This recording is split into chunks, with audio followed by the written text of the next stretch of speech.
Hello दोस्तों, sociology classes में आप सबका स्वागत है। आज हम सोशियोलॉजी का एक ऐसा क्लास करने वाले हैं जो आपको आपके कॉम्पिटिटिव एग्जाम में बहुत ज़्यादा मदद करेगा। आप कोई भी एग्जाम दे रहे हो, एमसीक्यू बेस्ड अगर आपका एग्जाम है तो ये क्लास आपके लिए है। यहाँ पर हम अलग अलग तरीके का एमसीक्यूज को सॉल्व करेंगे जो हमारे सोशियोलॉजी के एग्जाम में डिफरेंट टाइप या फिर डिफरेंट पैटर्न ऑफ एमसीक्यूज को पूछे जाते हैं। वो सारे चीज़ें आज हम थोड़ा समझने वाले हैं।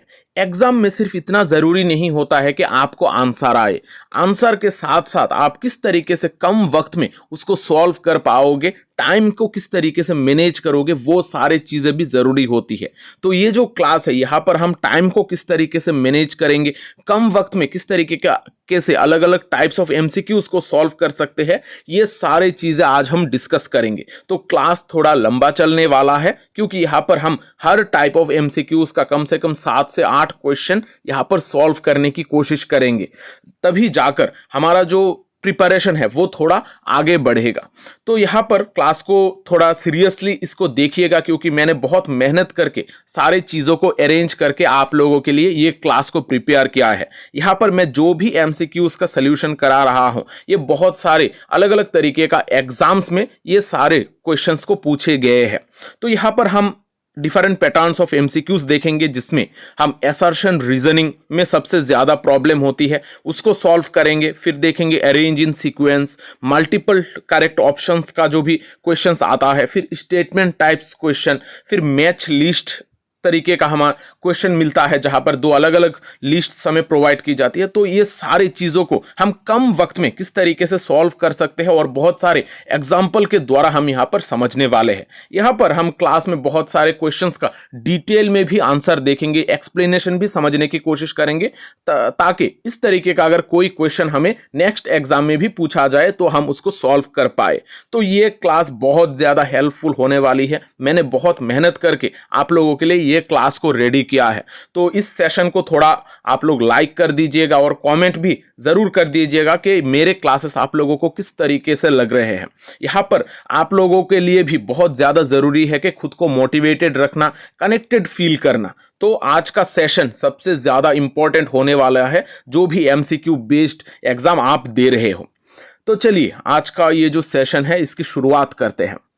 पहले हम स्टार्ट करते हैं एकदम सिंपल तरीके का क्वेश्चन जो हमारे एग्जाम में नॉर्मली पूछा जाता है। The first backward class commission constituted in 1953 was called. अब ये जो क्वेश्चन है ये डायरेक्ट क्वेश्चन होता है, इसके लिए हमें पहले से ही प्रीवियस नॉलेज की जरूरत होती है। यहाँ पर हम कोई ट्रिक वगैरह नहीं लगा सकते हैं, ये सिर्फ डायरेक्ट क्वेश्चन है। हमें पूछा गया है कि फर्स्ट बैकवर्ड क्लास कमीशन जो 1953 में बनाया गया था उसका नाम क्या है। तो ये आपको पहले से ही पता होना चाहिए। तो इसका जो करेक्ट आंसर है वो है काका कालेलकर कमीशन। तो आप में से बहुत सारे ऐसे लोग स्टूडेंट्स हो जिनको इसमें भी थोड़ा दिक्कत आ सकती है। आप में से बहुत सारे लोग इसको मंडल कमीशन के साथ कंफ्यूज कर बैठोगे, तो ऐसा नहीं है। फर्स्ट बैकवर्ड क्लास का कमीशन जो है वो है काका कालेलकर कमीशन। अब ये जो काका कालेलकर कमीशन है ये हमारा फर्स्ट बैकवर्ड क्लास कमीशन है जो 1953 में बनाया गया था, जिसका चेयरमैन थे काका कालेलकर। और इसी बैकवर्ड क्लास का जो सेकंड कमीशन है उसको सेटअप किया गया था 1979 में। ये बीपी मंडल के चेयरमैनशिप में इसको तैयार किया गया था। और मंडल कमीशन जो है इसका रिपोर्टिंग बहुत इंपॉर्टेंट था हमारे बैकवर्ड क्लास के रिगार्डिंग जो भी रिजर्वेशन लाई गई थी उसके लिए। जो बैकवर्ड क्लास का कमीशन है उसने रिकमेंडेशन दी थी कि जो ओबीसी कैटेगरी है यानी कि अदर बैकवर्ड क्लासेस का कैटेगरी है वहां पर 27% रिजर्वेशन लाया जाए, और इसको 1990 में इंप्लीमेंट भी किया गया था। तो ये जो सारे डिटेल्स है ये भी आप लोग थोड़ा याद रखिएगा। नेक्स्ट क्वेश्चन है rule by a male head of a social unit over other man, all women and children is called. अब यहां पर हमें चीजों को इस तरीके का अगर हमें क्वेश्चन पूछा जाता है तो हमें चीजों को समझना होता है। यहां पर हमारा जो नॉलेज है हमारा अलग अलग डेफिनेशन का, इसके बारे में हमें पता होना चाहिए। तो यहां पर हमें पूछा गया है कि अगर कोई भी एक मेल हेड, जो अगर कोई एक मेल किसी भी एक सोशल यूनिट को हेड कर रहा हो, यहाँ पर वहाँ पर बच्चे हो, बुजुर्ग हो, चिल्ड्रन हो, कोई भी इंसान हो, उसको अगर कोई भी एक मेल रूल करता हो, इसको हम क्या कहते हैं? ये सभी हम जानते हैं, इसको हम कहते हैं पेट्रियार्की। पेट्रियार्की ही एक ऐसा सिस्टम है जहां पर पावर जो है वो मेल के पास होता है। तो इसके बाकी के जो ऑप्शन है इसको भी हम थोड़ा समझते हैं। यहाँ पर पेट्रियार्की एक ऐसा सिस्टम है जहां पर मेल सारी चीजों को डोमिनेट करता है। यहाँ पर जो लीडरशिप होता है मेल के पास होता है। फिर मस्कुलिनिटी, यहाँ पर कोई एक पावर के बारे में बात नहीं करता है, यहाँ पर एक ऐसा एट्रीब्यूट है जहां पर लोग मैन की तरह बिहेव करते हैं, उसका रोल, ये सारी चीजों के बारे में बात की जाती है। फिर है हेटेरोसेक्सुअलिटी। हेटेरोसेक्सुअलिटी में हमारा सेक्सुअल ओरिएंटेशन की बात की जाती है। हम अगर किसी एक ऑपोजिट सेक्स के साथ अट्रैक्टेड फील करते हैं तब इसको कहा जाता है हेटेरोसेक्सुअलिटी। और ऑपोजिट में जो होमोसेक्सुअलिटी होता है वहां पर हम सेम सेक्स के द्वारा अट्रैक्टेड फील करते हैं। और इंटरसेक्शनलिटी जो कॉन्सेप्ट है ये बहुत इंपॉर्टेंट है और बहुत बार एग्जाम में यहाँ इस टॉपिक से क्वेश्चन पूछा गया है। इंटरसेक्शनलिटी का जो कॉन्सेप्ट है इसको दिया था किम्बर्ली क्रेंशो ने। यहाँ पर बताया जाता है कि जो हमारा सोशल आइडेंटिटी है, बहुत सारे अलग अलग तरीके का आइडेंटिटी, जैसे रेस, जेंडर, क्लास, ये सारी चीजें हमारे सोसाइटी में, हमारे लाइफ में ये सारी चीजें इंटरेक्ट करती है और ये सारी चीजों के मिक्स के वजह से ही हमारा सोशल सिस्टम में किस तरीके का हमारा आइडेंटिटी क्रिएट होगा वो डिपेंड करता है। तो इंटरसेक्शनलिटी में बहुत सारे अलग अलग सेक्शन की चीजों को जब मिक्स कर दी जाती है उसको इंटरसेक्शनलिटी कहा जाता है। तो ये जो सारे, जब भी आप कोई एमसीक्यू सॉल्व करोगे उसका थोड़ा एक्सप्लेनेशन समझने की कोशिश कीजिएगा कि ये आंसर किस वजह से हुआ है और बाकी के आंसर किस वजह से नहीं होगा। तो अगर आप इसमें आप क्लेरिफिकेशन ला सकोगे तभी आपका जो, जब आप एग्जाम में आंसर करोगे ये वहां पर आपको बहुत ज्यादा मदद करने वाली है। तो मैंने जो भी एमसीक्यूज की क्लास प्रीवियसली कराया है वहां पर भी सारे क्वेश्चंस का, लगभग ज्यादातर क्वेश्चंस का मैंने डिटेल एक्सप्लेनेशन प्रोवाइड करने की कोशिश की है। तो वो सारे क्लासेस भी आप लोगों के लिए बहुत ज्यादा हेल्पफुल है। अगर आपने वो सारे क्लासेस नहीं देखी है उसको भी जरूर देख लीजिएगा। अब हम आते हैं हमारा क्वेश्चन नंबर 3। अब इस तरीके का जो क्वेश्चन है इसमें हमें सबसे ज्यादा दिक्कत होती है। हम एग्जाम में ज्यादातर स्टूडेंट्स यही कहते हैं कि सर असर्शन रीजनिंग का क्वेश्चन हम किस तरीके से सॉल्व कर पाएंगे, हमें एग्जाम में बहुत ज्यादा दिक्कत होती है। तो इसमें घबराने वाली कोई बात नहीं है। हम यहाँ पर समझने की कोशिश करते हैं कि अलग अलग असर्शन रीजनिंग का जो क्वेश्चन है वहां पर अगर डिफरेंट तरीके का आंसर हो तो हम किस तरीके से इसको सॉल्व करेंगे। यहां पर असर्शन रीजनिंग में हमारे पास दो चीजें दी जाती है, एक होता है हमारा असर्शन और दूसरा होता है रीजन। यानी कि पहला होता है जहां पर हमें एक लाइन दी जाती है, वहां पर उसका कोई जो सेकंड लाइन है वो हमारा इसका रीजन है कि नहीं ये हमसे पूछा जाता है। तो हम थोड़ा इसको समझने की कोशिश करते हैं। यहां पर पहले हमें जो असर्शन दी गई है, पहले तो हमें यह चेक करना होता है कि जो हमारा असर्शन और रीजन ये दोनों सही है कि गलत है। पहले हम ये चेक करते हैं कि हमारा दोनों आंसर सही है कि गलत है। अगर दोनों सही है तभी हमें रीजन के बारे में थोड़ा डिटेल समझने की कोशिश होती है। तो हम देखते हैं हमारा पहले जो दोनों ऑप्शन असर्शन और रीजन, दोनों ऑप्शन सही है कि गलत है, ये हम पहले चेक करते हैं। पहला है assertion. Assertion, according to Marx, for revolution to occur, the proletariat must transform from a class in itself to a class for itself. Karl Marx के हिसाब से जो रेवोल्यूशन है, जो हमारी सोसाइटी में रेवोल्यूशन आएगा, जो प्रोलेटेरिएट रेवोल्यूशन लाएंगे, वहां पर प्रोलेटेरिएट को क्लास इन इटसेल्फ से क्लास फॉर इटसेल्फ में ट्रांसफॉर्म होने की जरूरत है। तो ये जो पहला असर्शन है ये सही है। कार्ल मार्क्स ने रेवोल्यूशन का अलग अलग स्टेप्स के बारे में बात की थी, वहां पर क्लास इन इटसेल्फ से क्लास फॉर इटसेल्फ की तरफ ट्रांसफॉर्मेशन की कार्ल मार्क्स ने बात की है। तो पहला जो हमारा असर्शन है ये हमारा ट्रू हो गया। फिर reason, one of the reasons of this transformation is the increasing economic and social distance between the bourgeois and the working class.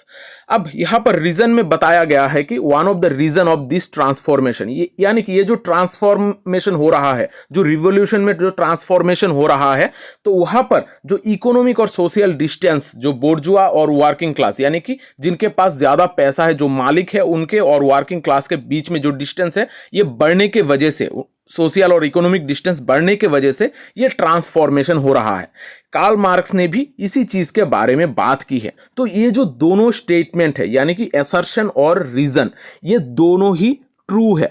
जब हमारा दोनों ट्रू हो जाएगा तब हम यहां पर थोड़ा एक्सप्लेनेशन समझने की कोशिश करेंगे। यानी कि यहां पर हमारा जो बाकी के जो दो ऑप्शन है, यहां पर अगर आप असर्शन रीजनिंग के क्वेश्चन में देखोगे तो हमें 4 ऑप्शन दी जाती है, इनमें से हमें कोई एक करेक्ट ऑप्शन को चूज करना पड़ता है।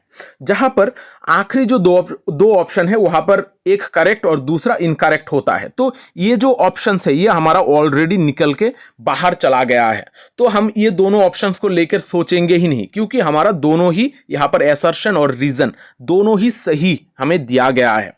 तो यहां पर अब हमें देखना होगा कि ये करेक्ट एक्सप्लेनेशन है कि नहीं है। असर्शन रीजन का, रीजन जो है वो असर्शन का करेक्ट एक्सप्लेनेशन है कि नहीं। तो अब हम इसको देखते हैं। अब यहां पर जब हम इस तरीके का चीजों को आंसर करते हैं तो हम जो रीजन है उसके जगह पर बिकॉज जो टर्म है इसको यूज करते हैं। यानी कि हम जब पढ़ेंगे इसको इस तरीके से पढ़ेंगे, according to Marx for revolution to occur the proletariat must transform from a class in itself to a class for itself, because one of the reasons of this transformation is the increasing economic and social distance between the bourgeois and the working class। यानी कि Karl Marx ने यह कहा है कि जो अगर हमें रिवोल्यूशन लाना है, जो रिवोल्यूशन है वो आएगा प्रोलेटेरिएट अगर ट्रांसफॉर्म करती है क्लास इन इटसेल्फ से क्लास फॉर इटसेल्फ में। और ये जो बिकॉज ये जो ट्रांसफॉर्मेशन है ये हमारा सोशल और इकोनॉमिक डिस्टेंस के वजह से ये ट्रांसफॉर्मेशन आने वाला है। तो ये जो दोनों चीजें हैं एक दूसरे के साथ रिलेटेड है, असर्शन और रीजन दोनों एक दूसरे के साथ रिलेटेड है, और जो रीजन हमें दी गई है वो भी करेक्ट एक्सप्लेनेशन है। तो हमारा जो यहां पर करेक्ट आंसर हो जाएगा ऑप्शन 1, यानी कि both A and R are correct and R is the correct explanation of A, यानी कि हमारा नंबर 1 यहां पर करेक्ट ऑप्शन हो जाएगा। तो आप जब भी इस तरीके का MCQs को सॉल्व करोगे, रीजन के जगह पर बिकॉज वर्ड को यूज करना और इसको यूज करके ही आंसर को करना। और पहले ये चेक कर लेना कि पहला और दूसरा जो टर्म आपको दी गई है, असर्शन और रीजन दोनों जो दी गई है, ये दोनों करेक्ट है कि गलत है। अगर दोनों करेक्ट होते हैं तभी हमें एक्सप्लेनेशन को देखना होता है। अब यहां पर कार्ल मार्क्स के बारे में बहुत सारी चीजें मैंने ऑलरेडी पढ़ाई है। यहां पर कार्ल मार्क्स ने क्या क्या चीजों की बात की है ये मैंने यहां पर दी है, आप लोग थोड़ा इसको देख लीजिएगा। यहां पर कार्ल मार्क्स ने जो रिवोल्यूशन है, रिवोल्यूशन का 5 स्टेप्स की बात की है कि हमारा जो रिवोल्यूशन है, सोसाइटी में जो रिवोल्यूशन आएगा ये 5 स्टेप्स से होकर गुजरेगा। Class in itself, class consciousness, class for itself, class conflict, revolution. यहां पर हमें पूछा गया था कि क्लास इन इटसेल्फ से क्लास फॉर इटसेल्फ में जा रहा है, ट्रांसफॉर्म हो रहा है। तो ये जो क्वेश्चन है यहां पर पहला जो हमारा असर्शन था ये सही था। तो इस तरीके से आप थोड़ा जब भी कोई MCQs करोगे तो उसका करेक्ट एक्सप्लेनेशन ढूंढने की कोशिश कीजिएगा, क्योंकि ये आपके आगे के जो MCQs आप सॉल्व करोगे उसमें बहुत ज्यादा मदद करेगी। अब देखते हैं क्वेश्चन नंबर 4। यहां पर हमारा जो असर्शन है, असर्शन में दी गई है कि Likert scale is used to measure intensity of feelings about the area in questions.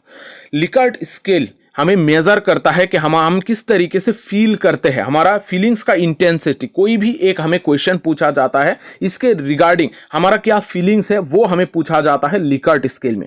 तो ये जो असर्शन है, असर्शन हमारे लिए ट्रू हो जाता है। यहां पर सही दिया गया है हमारा असर्शन में। तो हमारा पहला असर्शन ट्रू हो गया। अब रीजन देखते हैं। The items that make up the scale need scale need not be inter related, यानी कि लिकर्ट स्केल में जो भी चीजें हमें दी जाती है, स्केल में जो भी चीजें दी जाती है वो एक दूसरे के साथ इंटर रिलेटेड नहीं होता है। लेकिन ये जो रीजन है, रीजन हमारा गलत है, यानी कि रीजन हमारा फॉल्स है। यहां पर सिर्फ असर्शन सही है और जो रीजन है ये हमारा फॉल्स है। तो यहां पर हमें एक्सप्लेनेशन समझने की भी जरूरत नहीं है। जो सारे स्टूडेंट्स लिकर्ट स्केल के बारे में नहीं जानते हैं, मैं थोड़ा आगे इसको थोड़ा डिस्कस करके दे दूंगा। तो यहां पर आप पहले ये समझिएगा, जो हमारा असर्शन है ये हमारा सही है और जो रीजन है ये हमारा गलत है। तो हम एक्सप्लेनेशन की तरफ यहां पर जाएंगे भी नहीं। तो हमारा करेक्ट ऑप्शन यहां पर हो जाएगा option 3, A is correct but R is not correct। अब यहां पर जिन लोग, जो सारे स्टूडेंट्स लिकर्ट स्केल के बारे में नहीं जानते हैं, लिकर्ट स्केल एक ऐसा साइकोमेट्रिक रेटिंग स्केल होता है जो कॉमनली हमारा क्वेश्चनियर या फिर सर्विस में दी जाती है। यहां पर हमारा ओपिनियन, एटीट्यूड या फिर परसेप्शन, ये सारे चीजों के बारे में पूछी जाती है। जैसे अगर मैं आप लोगों को पूछूं कि मेरे जो क्लासेस है वो आपको किस तरीके से लग रहे हैं, तो ये जो क्वेश्चन है ये आपके ओपिनियन के ऊपर डिपेंड करता है कि क्लास मेरा बहुत ही खराब लग रहा है, very poor, poor, average, good, excellent, किसी भी एक तरीके से आपको लग सकता है। किसी को लग सकता है कि मेरा क्लास वेरी पुअर है और किसी को लग सकता है मेरे क्लास एवरेज है और किसी को एक्सीलेंट भी लग सकता है। तो ये जो इस तरीके का जो क्वेश्चन आपको पूछी जाती है वो लिकर्ट स्केल, इस तरीके का क्वेश्चन का जो स्केल है इसको कहा जाता है लिकर्ट स्केल। तो लिकर्ट स्केल एक ऐसा स्केल है जहां पर हमें एटीट्यूड मेजर किया जाता है, बहुत सारे ऑप्शंस जहां पर हम किस तरीके से फील करते हैं उसके बारे में पूछा जाता है। तो यहां पर मैं भी एक क्वेश्चन आप लोगों को पूछ रहा हूं कि मेरे क्लासेस आप लोगों को किस तरीके से लग रहे हैं। तो आप लोग थोड़ा लिकर्ट स्केल के हिसाब से आप लोग आपका आंसर कमेंट सेक्शन पे जरूर बता दीजिएगा। अब देखते हैं क्वेश्चन नंबर 5। यहां पर और एक असर्शन रीजनिंग है। यहां पर असर्शन में पूछा गया है cast is endogamous, cast is endogamous. तो ये जो पहला असर्शन है ये करेक्ट है, ये सही दी गई है, कास्ट इज एंडोगेमस। क्योंकि कास्ट इज एंडोगेमस ग्रुप है, क्योंकि यहां पर बहुत सारी चीजें हमें देखने को मिलता है। यहां पर एक कास्ट दूसरे कास्ट के साथ एक साथ नहीं मिलता है, एक ही कास्ट में ही शादियां होती है। तो रीजन में क्या दी गई है, रीजन में हमें बताया गया है कि caste forbids its member to marry person from outside. Caste हमें अपने खुद ये ग्रुप से ही, ग्रुप के मेंबर से ही शादी करने में मजबूर करता है, बाहर के ग्रुप के मेंबर से हम यहां पर शादी नहीं कर सकते। सेम कास्ट में ही यहां पर हमें शादी करनी पड़ती है। तो दोनों जो हमारा असर्शन और रीजन दी गई है दोनों ही सही है। अब यहां पर करेक्ट एक्सप्लेनेशन है कि नहीं, caste is endogamous because caste forbids its member to marry person from outside. ये जो दोनों चीजें हैं एक दूसरे के साथ इंटर रिलेटेड है, ये हमारा करेक्ट एक्सप्लेनेशन है। क्योंकि कास्ट एंडोगेमस इस वजह से है क्योंकि कास्ट के जो चीजें हैं, कास्ट में बाहर के लोगों से हमें शादी नहीं करने दी जाती है। तो कास्ट में हमें कास्ट के अंदर ही रहकर उस ग्रुप से ही शादी करनी पड़ती है। तो यहां पर हमारा बोथ ए एंड आर यानी कि असर्शन रीजन दोनों ही ट्रू है और जो रीजन है वो करेक्ट एक्सप्लेनेशन है हमारा असर्शन का। तो हमारा करेक्ट ऑप्शन हो जाएगा option 1, both A and R are true, R is the correct explanation of A. तो इस तरीके से जब भी आप असर्शन रीजनिंग करोगे तो ये सारी छोटी छोटी चीजें थोड़ा ध्यान में रखिएगा। अब देखते हैं नेक्स्ट क्वेश्चन। यहां पर और एक असर्शन रीजनिंग का क्वेश्चन है। असर्शन में पूछा गया है communities are more stable than the associations. यहां पर कम्युनिटी एसोसिएशन से बहुत ज्यादा स्टेबल है। हाँ, कम्युनिटी और एसोसिएशन क्या होता है, कम्युनिटी एक ऐसा ग्रुप होता है जहां पर खुद के बीच में एक कम्युनिटी सेंटिमेंट्स होता है, वो लोग एक दूसरे के साथ रिलेटेड होता है, बाय बर्थ हम कम्युनिटी का हिस्सा बन जाते हैं। तो कम्युनिटी और एसोसिएशन बेसिकली एक डिलिबरेटली फॉर्म की जाती है, जहां पर वो इतना ज्यादा स्टेबल नहीं होता है, वो वक्त के साथ साथ वो टूटता है, वहां पर मेंबर्स घटते हैं, बढ़ते हैं। तो यहां पर डिलिबरेटली एसोसिएशन फॉर्म की जाती है। तो कम्युनिटी मोर स्टेबल है एसोसिएशन से। जो पहला हमारा असर्शन दी गई है वो हमारा ट्रू है। फिर हम देखते हैं reason. Community requires no specific efforts for the members to bring it into existence. Community को बचा के रखने के लिए जो मेंबर्स है उनको कोई स्पेशल एफर्ट नहीं देनी पड़ती है। ये भी हमारा सही है, क्योंकि कम्युनिटी का हिस्सा बनने के लिए हमें बाय बर्थ कम्युनिटी का पार्ट बन जाते हैं। आप कोई भी कम्युनिटी का हिस्सा हो, आप जिसमें जन्म लिए हो, वो आपका कम्युनिटी का पार्ट आपने डायरेक्टली आपको बना दिया जाता है। तो यहां पर कोई स्पेसिफिक एफर्ट नहीं करना पड़ता है। तो अब ये जो चीजें है ये क्या हमारा एक दूसरे के साथ इंटर रिलेटेड है, ये हमें समझना है। Communities are more stable than the association because community requires no specific efforts for the members to bring it into existence. अब यहां पर जो रीजन है ये सही नहीं है, क्योंकि यहां पर एसोसिएशन और कम्युनिटी ज्यादा स्टेबल है एसोसिएशन का, इसका कोई रीजन हमें बताया नहीं गया है। यहां पर कम्युनिटी कोई स्पेसिफिक एफर्ट नहीं करता है, मेंबर के द्वारा कोई स्पेसिफिक एफर्ट की जरूरत नहीं होती है कम्युनिटी के एग्जिस्टेंस में, ये हमें बताया गया है। तो रीजन हमारा करेक्ट एक्सप्लेनेशन यहां पर नहीं दी गई है। तो हमारा असर्शन भी सही है, रीजन भी सही है, लेकिन एक्सप्लेनेशन हमारा यहां पर करेक्ट नहीं है। तो हमारा ऑप्शन हो जाएगा option 2, both A and R are true but R is not the correct explanation of A। यहां पर करेक्ट एक्सप्लेनेशन नहीं है, तो हमारा करेक्ट ऑप्शन हो जाएगा ऑप्शन 2। अब देखते हैं नेक्स्ट क्वेश्चन। असर्शन में दी गई है a norm is a shared expectation of behaviour that is considered culturally appropriate. Norm एक ऐसा चीज है जो हमारा शेयर्ड एक्सपीरियंस की एक्सपेक्टेशन ऑफ बिहेवियर की बात करती है। हमारा जो सोसाइटी है वहां पर किस तरीके से हम बिहेव करेंगे वो हमें बताता है। तो नॉर्म जो है, यहां पर नॉर्म का डायरेक्टली एक डेफिनेशन दी गई है जो हमारा ट्रू है, यानी कि असर्शन हमारा यहां पर ट्रू है। फिर रीजन देखते हैं। Norms regulate the behaviour although they lack the formal status of rules.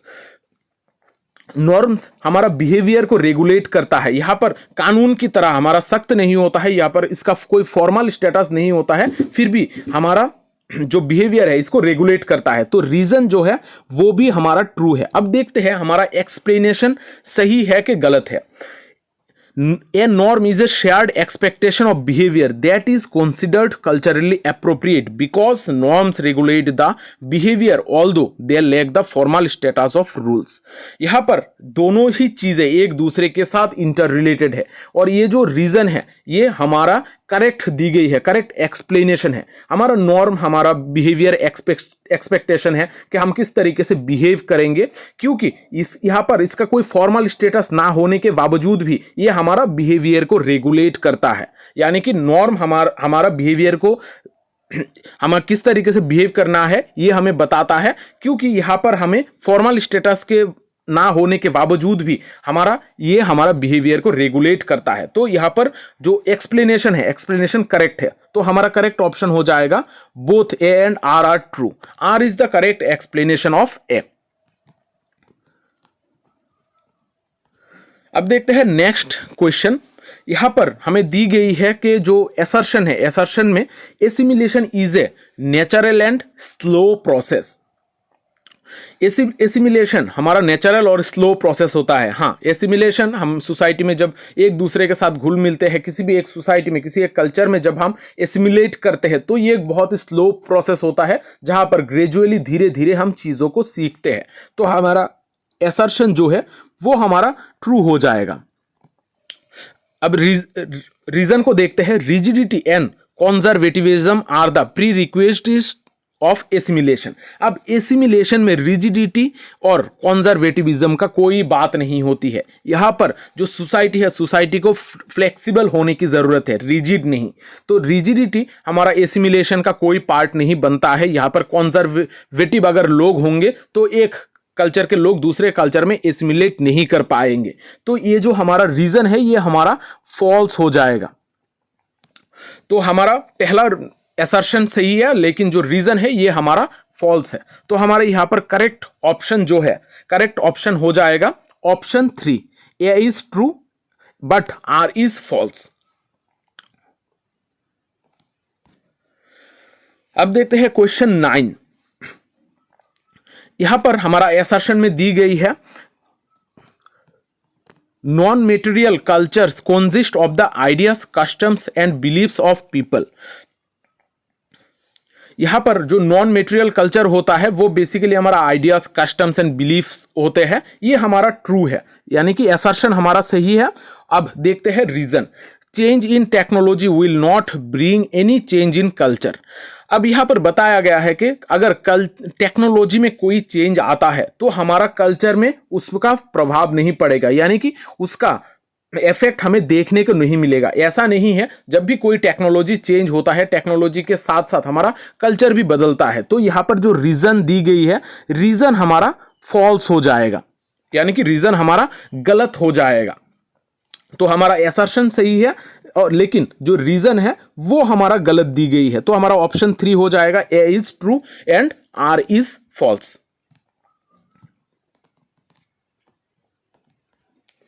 अब यहां पर हमने बहुत सारे असर्शन रीजनिंग का क्वेश्चन को हमने यहां पर सॉल्व किया है। आप लोग थोड़ा ध्यान रखिएगा, जब भी आप सॉल्व करोगे पहले कुछ क्वेश्चन को सॉल्व करते वक्त आपको थोड़ा दिक्कत हो सकती है, थोड़ा आप प्रॉब्लम फेस कर सकते हो, लेकिन आप जब जितना ज्यादा आप प्रैक्टिस करते रहोगे आपका ये सारे क्वेश्चन को सॉल्व करने का टाइमिंग बहुत ही कम होता जाएगा। मैंने यहां पर थोड़ा डिटेल में समझाने की कोशिश की है, आप लोग थोड़ा प्रैक्टिस करते जाइएगा, इस तरीके से एक्सप्लेनेशन को समझते जाइएगा, आपको बहुत आसानी होगी बाद में एग्जाम देते वक्त। तो अब देखते हैं हम हमारा next question. Arrange the following acts passed by Indian government in the order of earliest to latest. अब यहां पर हमें अरेंज करने की बात की गई है। यहां पर बहुत सारे ऐसे क्वेश्चंस होते हैं जहां पर हमें अरेंज करने के लिए दी जाती है, यानी कि जो भी क्वेश्चंस है उसको हम अरेंज करना पड़ता है। यहां पर जो ऑप्शंस है उसको सीक्वेंस वाइज हमें अरेंज करना पड़ता है। तो यहां पर हमें बताया गया है कि अर्लीस्ट टू लेटेस्ट, यानी कि जो सबसे पुराना है उसको हमें पहले रखना है और जो हमारा लेटेस्ट है उसको हमें सबसे आखिर में रखना है। पुराने से नए तक जो भी हमारा एक्ट, इंडियन गवर्नमेंट में एक्ट को पास की गई है, उनको हमें यहां पर सजाना है। तो ये इस तरीके का जो क्वेश्चंस है इसमें हमें पता होना चाहिए कि क्या सीक्वेंस है। यहां पर हमें थोड़ा बहुत श्योरिटी की जरूरत है और हम ऑप्शंस को देखकर भी थोड़ा बहुत यहां पर आंसर कर पाते हैं।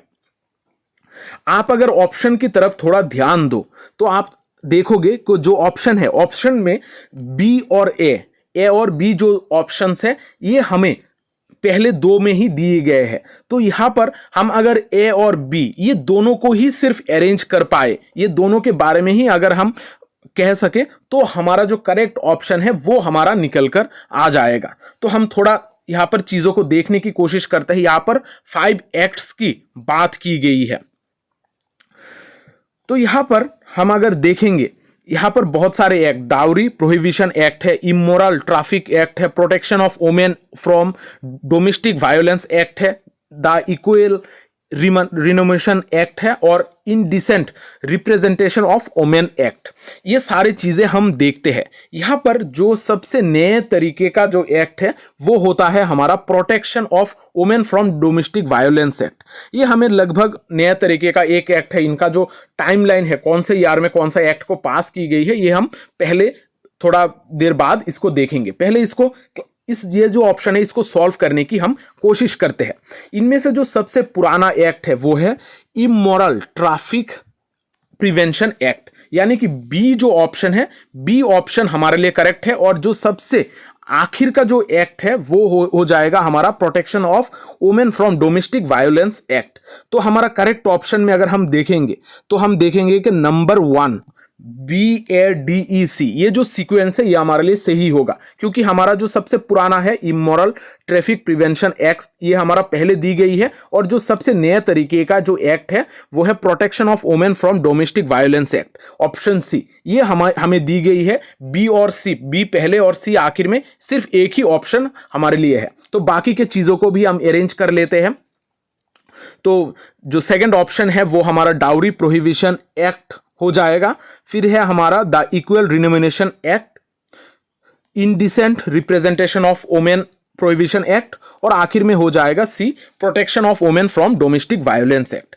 अब इस तरीके का अगर आपको किसी जगह पर क्वेश्चन मिले तो इसको नोट डाउन करने की कोशिश कीजिएगा। जो भी क्वेश्चन का ईआर वाइज पूछा गया है, इन ईआर को आप लोग थोड़ा एक नोटबुक लेकर वहां पर नोट डाउन कर लीजिएगा, क्योंकि नेक्स्ट टाइम इससे बहुत ज्यादा क्वेश्चंस आने के चांसेस होते हैं। और यहां पर जो भी एक्ट दी गई है वो सारे एक्ट बहुत इंपॉर्टेंट है, बहुत बार एग्जाम में इन एक्ट से क्वेश्चन पूछा गया है। तो मैंने यहां पर इनका ईआर भी मेंशन करने की कोशिश की है। जो हमारा इमोरल ट्रैफिक प्रिवेंशन एक्ट है वो 1956 में बनाया गया था। फिर डाउरी प्रोहिबिशन एक्ट 1961 में लाया गया था। Equal remuneration act 1976, indecent representation of women prohibition act 1986, और जो नया एकदम नए तरीके का एक्ट है वो है protection of women from domestic violence act 2005। ये जो ईआर्स है इनको भी थोड़ा आप लोग याद रखने की कोशिश कीजिएगा, नोट डाउन कर लीजिएगा। अब देखते हैं next question. Arrange the following religious communities in ascending order of their population size as per 2011 census of India. अब 2011 सेंसस के हिसाब से हमारा रिलीजियस कम्युनिटीज में किसका पॉपुलेशन किस तरीके का है ये हमें अरेंज करने के लिए बताया गया है, यानी कि किसका पॉपुलेशन हाई है किसका लो है, इसके अकॉर्डिंग हमें यहां पर लाइन आउट करना है, हमें अरेंज करना है। लेकिन यहां पर हमें ध्यान देना होगा कि हमें किस तरीके से अरेंज करने की बात की गई है। यहां पर हमें असेंडिंग ऑर्डर में अरेंज करने की बात की गई है,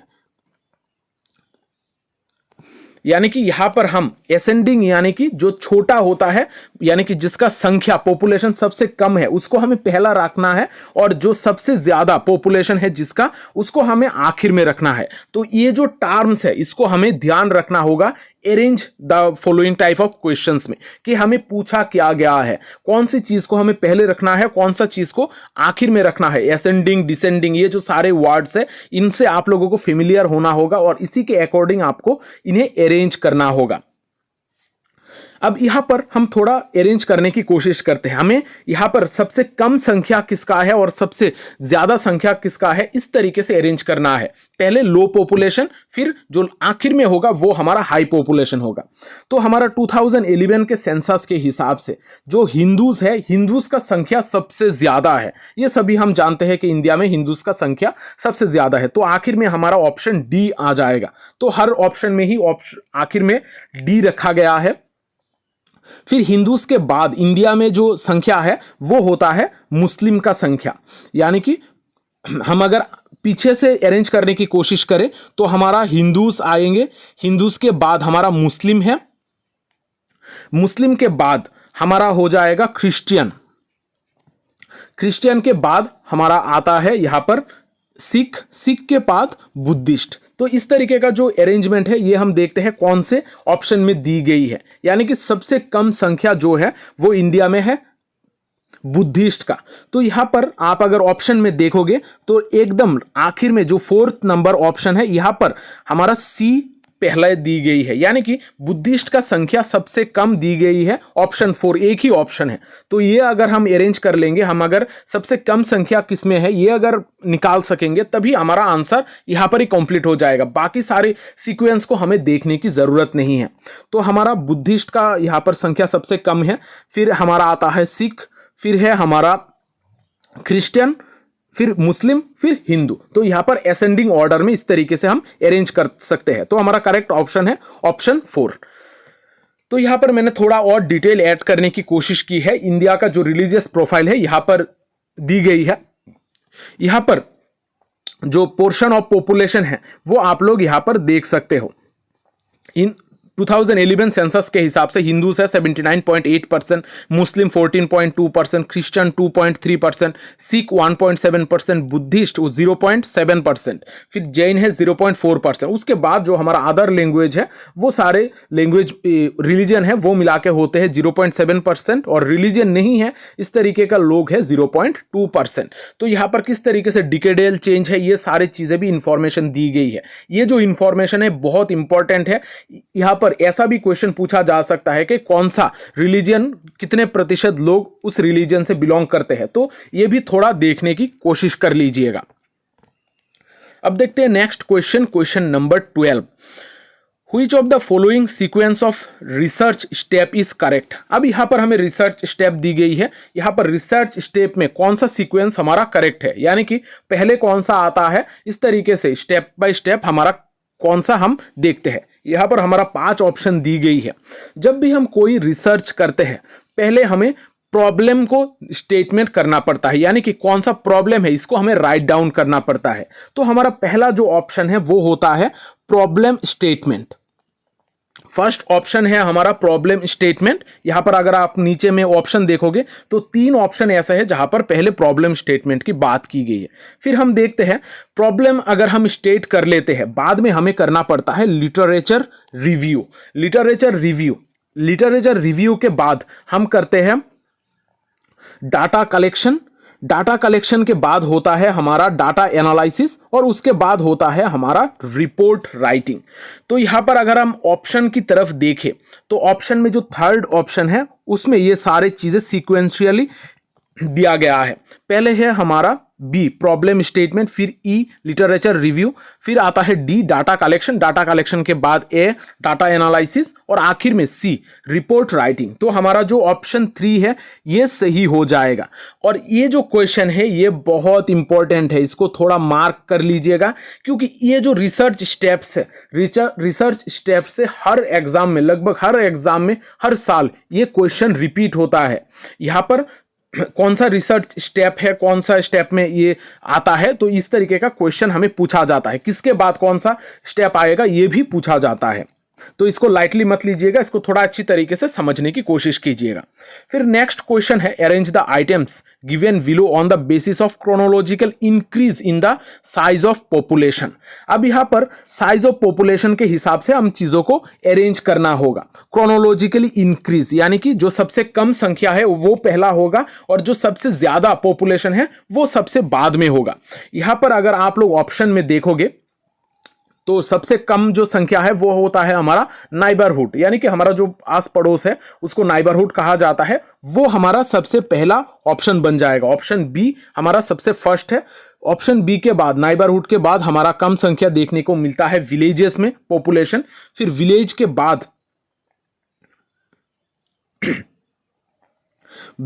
बाद हम देखते हैं टाउन। टाउन के बाद होता है सिटी, फिर आता है हमारा मेट्रोपोलिस। मेट्रोपोलिस सबसे आखिर में आता है। तो इसके रिगार्डिंग मैंने पहले भी क्लास करा के रखा है कि किस तरीके से पॉपुलेशन अरेंजमेंट होता है, मेगापोलिस क्या है, मेट्रोपोलिस क्या है, सिटी क्या है, टाउन क्या है, ये सारी चीजें हमने पढ़ा है। कितना पॉपुलेशन होगा तो सिटीज कहा जाएगा 2011 के सेंसस के अकॉर्डिंग। तो यहां पर हमने बहुत सारी चीजें पहले पढ़ के रखी है। अब देखते हैं ऑप्शन में कौन सा ऑप्शन हमारा करेक्ट है। करेक्ट ऑप्शन हमारा यहां पर हम अगर देखेंगे तो हमारा करेक्ट ऑप्शन है ऑप्शन 2, जहां पर दी गई है पहला ऑप्शन है बी। बी यानी कि नाइबरहुड, नाइबरहुड के बाद विलेज, विलेज के बाद हमारा होता है टाउन, टाउन के बाद सिटी, सिटी के बाद हमारा मेट्रोपोलिस। ये जो सीक्वेंस है ये सीक्वेंस हमारा सही है। करेक्ट ऑप्शन हो जाएगा ऑप्शन 2। अब देखते हैं next question, question number 14। Marx envisages the development of society as follows: arrange in a chronological sequence of earliest to recent। यानी कि जो सबसे पुराना है, पुराने से नए दौर का जो भी हमें सोसाइटी की बात की गई है कार्ल मार्क्स के द्वारा, उसको हमें अरेंज करना है। तो ये हमें पहले से ही पता है, हमने बहुत बार इस क्वेश्चन को सॉल्व किया है। तो हमारा जो सबसे पुराना है वो है प्रिमिटिव कम्युनिज्म। पहले आता है प्रिमिटिव कम्युनिज्म, फिर आता है स्लेवरी या फिर जिसको हम स्लेव सोसाइटी कहते हैं, फिर आता है हमारा फॉर्डलिज्म, फिर आता है कैपिटलिस्ट सोसाइटी और आखिर में आता है सोशलिज्म, जो एक फ्यूचरिस्टिक सोसाइटी के बारे में कार्ल मार्क्स ने कहा है। तो यहां पर हम देखते हैं जो हमारा करेक्ट ऑप्शन है वो है ऑप्शन 2। पहले हो जाएगा सी प्रिमिटिव कम्युनिज्म, फिर आ जाएगा ए स्लेव सोसाइटी, डी फॉर्डलिज्म, फिर बी हो जाएगा सोशलिज्म और बी हो जाएगा कैपिटलिस्ट सोसाइटी और ई हो जाएगा सोशलिज्म। तो इस तरीके से हम, ये एकदम सिंपल सा बेसिक सा क्वेश्चन है जो कार्ल मार्क्स से हर साल पूछी जाती है। इस टॉपिक से घुमा फिरा के हर साल क्वेश्चन को पूछा जाता है। तो यहाँ पर मैंने कुछ नोट्स भी दी है, इस नोट्स से आप लोगों को और भी ज्यादा मदद हो जाएगी। तो यहाँ पर कार्ल मार्क्स ने लगभग 6 स्टेजेस की बात की है। जो 4 है वो हमारा नॉर्मली सोसाइटी में हमें देखने को मिलता है, और बाकी के 2 जो स्टेज है सोशलिज्म और कम्युनिज्म, ये फ्यूचरिस्टिक स्टेज है। और यहाँ पर कौन सा ग्रुप ऑपरेसिंग क्लास है, कौन सा ग्रुप ऑप्रेस्ड क्लास है, ये सारी चीजों के बारे में यहाँ पर मैंने एक डायग्राम देने की कोशिश की है। इससे आप लोगों को बहुत ज्यादा मदद मिल जाएगी। और ये जो चीज है, ये जो आप लोग इमेज देख रहे हो, डायग्राम देख रहे हो, ये बहुत इंपॉर्टेंट है। इसको जरूर याद कर लीजिएगा। अगर आपको इसके बारे में पता नहीं है, इसको नोट डाउन कर लीजिएगा, स्क्रीनशॉट लेकर भी आप लोग रख सकते हो। अब देखते हैं question number 15। According to Comte, human mind passes through the following stages. August Comte के हिसाब से जो हमारा ह्यूमन माइंड है वो नीचे में से कौन से स्टेजेस के थ्रू पास होता है। हम जानते हैं कि ऑगस्ट कॉम्ट ने 3 स्टेजेस की बात की है। अब ये जो 3 स्टेजेस है वो है थियोलॉजिकल, मेटाफिजिकल एंड पॉजिटिविस्टिक। अब यहाँ पर इनमें से कौन सा ऑप्शन है हमारा, जो यहाँ पर हमें पहले तो ये है कि हमें निकालना होगा कि कौन से ऑप्शंस सही है, और बाद में इसको हमें अरेंज भी करना होगा। यहाँ पर पहला है हमारा थियोलॉजिकल स्टेज, फिर आता है हमारा मेटाफिजिकल स्टेज, और फिर होगा हमारा पॉजिटिव स्टेज, यानी कि ACE जो ऑप्शन है ये हमारे लिए करेक्ट है। तो ऑप्शन 3 हो जाएगा हमारे लिए करेक्ट ऑप्शन। ये जो ऑगस्ट कॉम्ट और कार्ल मार्क्स का अलग अलग स्टेजेस है, सोसाइटी का स्टेजेस है, इससे बहुत ज्यादा क्वेश्चन पूछी जाती है। तो ऑगस्ट कॉम्ट ने 3 स्टेजेस की बात की है, थियोलॉजिकल स्टेज, मेटाफिजिकल स्टेज और पॉजिटिविस्टिक स्टेज। अब यहाँ पर ये जो तीनों स्टेज है उसमें कौन डोमिनेट करता है, हर स्टेज में कौन डोमिनेट करता है, इसका बेसिक सोशल यूनिट क्या है, इससे भी एग्जाम में क्वेश्चन पूछे जाते हैं। तो इनको भी थोड़ा याद रखने की आप लोग कोशिश कीजिएगा। अब देखते हैं क्वेश्चन नंबर 16। अब ये जो क्वेश्चंस है यहाँ पर हम कुछ स्टेटमेंट टाइप्स ऑफ क्वेश्चन देखते हैं, ये जहां पर हमें 2 स्टेटमेंट दी जाती है, और ये दोनों स्टेटमेंट में ही कौन सा सही है और कौन सा गलत है ये हमें निकालना होता है। यहाँ पर हमें असर्शन रीजनिंग की तरह यहाँ पर एक्सप्लेनेशन ढूंढने की जरूरत ही नहीं है। तो स्टेटमेंट टाइप ऑफ क्वेश्चन में कौन सा करेक्ट है और कौन सा गलत है ये हमें सिर्फ निकालना होता है। तो हम देखते हैं यहां पर जो हमारा क्वेश्चन नंबर 16 है इसमें क्या हमारा सही है। तो स्टेटमेंट 1 में कहा गया है urbanism is a culture of towns and cities. Urbanism हमारा शहर और गांव का एक कल्चर है। हाँ, ये जो स्टेटमेंट दी गई है ये हमारा करेक्ट है। स्टेटमेंट 1 हमारा राइट है, ट्रू है। फिर स्टेटमेंट 2 जो दी गई है वहां पर कहा गया है कि urban population is homogenous due to the population density. Urban population हमारा होमोजेनस है, लेकिन ऐसा नहीं है। हमारा जो अर्बन पॉपुलेशन है वो हमारा हेटेरोजेनस होता है। डिफरेंट तरीके का लोग, डिफरेंट कल्चर के लोग हमें यहाँ पर देखने को मिलते हैं। तो हमारा जो सेकंड स्टेटमेंट है, सेकंड स्टेटमेंट हमारा गलत हो जाएगा, क्योंकि अर्बन पॉपुलेशन हमारा होमोजेनस नहीं होता है। तो अब हम देखते हैं करेक्ट ऑप्शन। यहां पर जब भी आप एग्जाम में देखोगे अगर स्टेटमेंट टाइप ऑफ क्वेश्चन है तो ये 4 ऑप्शन ही आपको दी जाएंगे, जहां पर कौन सा सही है कौन सा गलत है ये आपको निकालना है। तो हमारा जो करेक्ट ऑप्शन है वो हो जाएगा ऑप्शन 3। ऑप्शन 3 में दी गया है कि स्टेटमेंट 1 करेक्ट है और स्टेटमेंट 2 जो है वो हमारा इनकरेक्ट है। तो ऑप्शन 3 हमारे लिए सही हो जाएगा। अब देखते हैं नेक्स्ट क्वेश्चन। ये भी एक स्टेटमेंट टाइप क्वेश्चन है। यहां पर स्टेटमेंट 1 में दी गई है कि social anthropology is the other name for comparative sociology. अब ये स्टेटमेंट के बारे में आप लोगों को अगर डायरेक्टली नॉलेज नहीं है तो आप लोग इसको नहीं बता सकोगे। तो ये जो स्टेटमेंट है ये स्टेटमेंट भी करेक्ट है। सोशल एंथ्रोपोलॉजी का जो और एक नाम है वो है कंपैरेटिव सोशियोलॉजी। ये सही यहां पर बताया गया है। और जो स्टेटमेंट 2 है, the above statement is associated with Emile Durkheim. अब ऊपर का जो स्टेटमेंट दी गई है ये क्या इमाइल डुर्खिम के साथ एसोसिएट होती है? इमाइल डुर्खेम सोशल एंथ्रोपोलॉजिस्ट नहीं है। उन्होंने सोशल एंथ्रोपोलॉजी के बारे में इतना ज़्यादा डिटेल में एक्सप्लेनेशन नहीं की है। उन्होंने कॉम्पैरेटिव मेथड को यूज़ किया था, लेकिन उन्होंने कॉम्पैरेटिव सोशियोलॉजी को यूज़ नहीं किया था। तो उन्होंने कॉम्पैरेटिव मेथड के बारे में बात की थी, किस तरीके से हम कंपैरिजन यूज़ करके सोसाइटी के डिफरेंट चीज़ों को एनालाइज कर सकते हैं।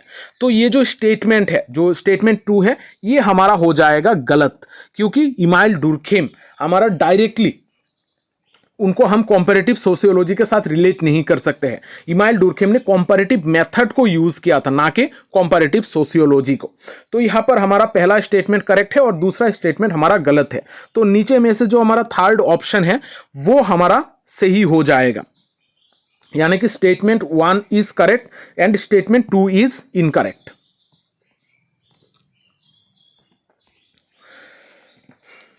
अब यहां पर क्वेश्चन नंबर 18 में हमें 2 स्टेटमेंट दी गई है। अब इसको हम देखते हैं।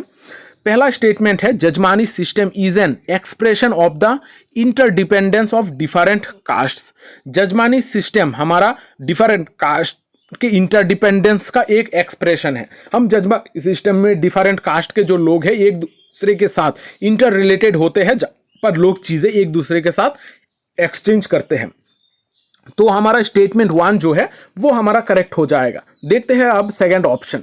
स्टेटमेंट 2 हमें कहता है कि jajmani system is an arrangement of different caste groups for exchanging goods and services. यहां पर जजमानी सिस्टम में हमारा जो डिफरेंट कास्ट के ग्रुप है उनके बीच में गुड्स एंड सर्विसेज को एक्सचेंज किया जाता है। कोई एक ग्रुप ऐसा होता है जो बेसिकली डोमिनेट करता है, जिनके पास दूसरा ग्रुप जाकर, दूसरा कास्ट के ग्रुप जाकर काम करता है और उनके बदले में उनको कुछ खाने वगैरह की चीजें या फिर कोई भी जरूरत की चीजें उनको एक्सचेंज करके दिया जाता है। यहां पर गुड्स एंड सर्विसेज का एक्सचेंज की बात की जाती है जजमानी सिस्टम में। तो स्टेटमेंट जो 2 है वो भी हमारा ट्रू हो जाएगा। तो दोनों स्टेटमेंट यहां पर हमारा करेक्ट है। तो यहां पर हमारा करेक्ट ऑप्शन हो जाएगा option 1। Both statement 1 and 2 are correct.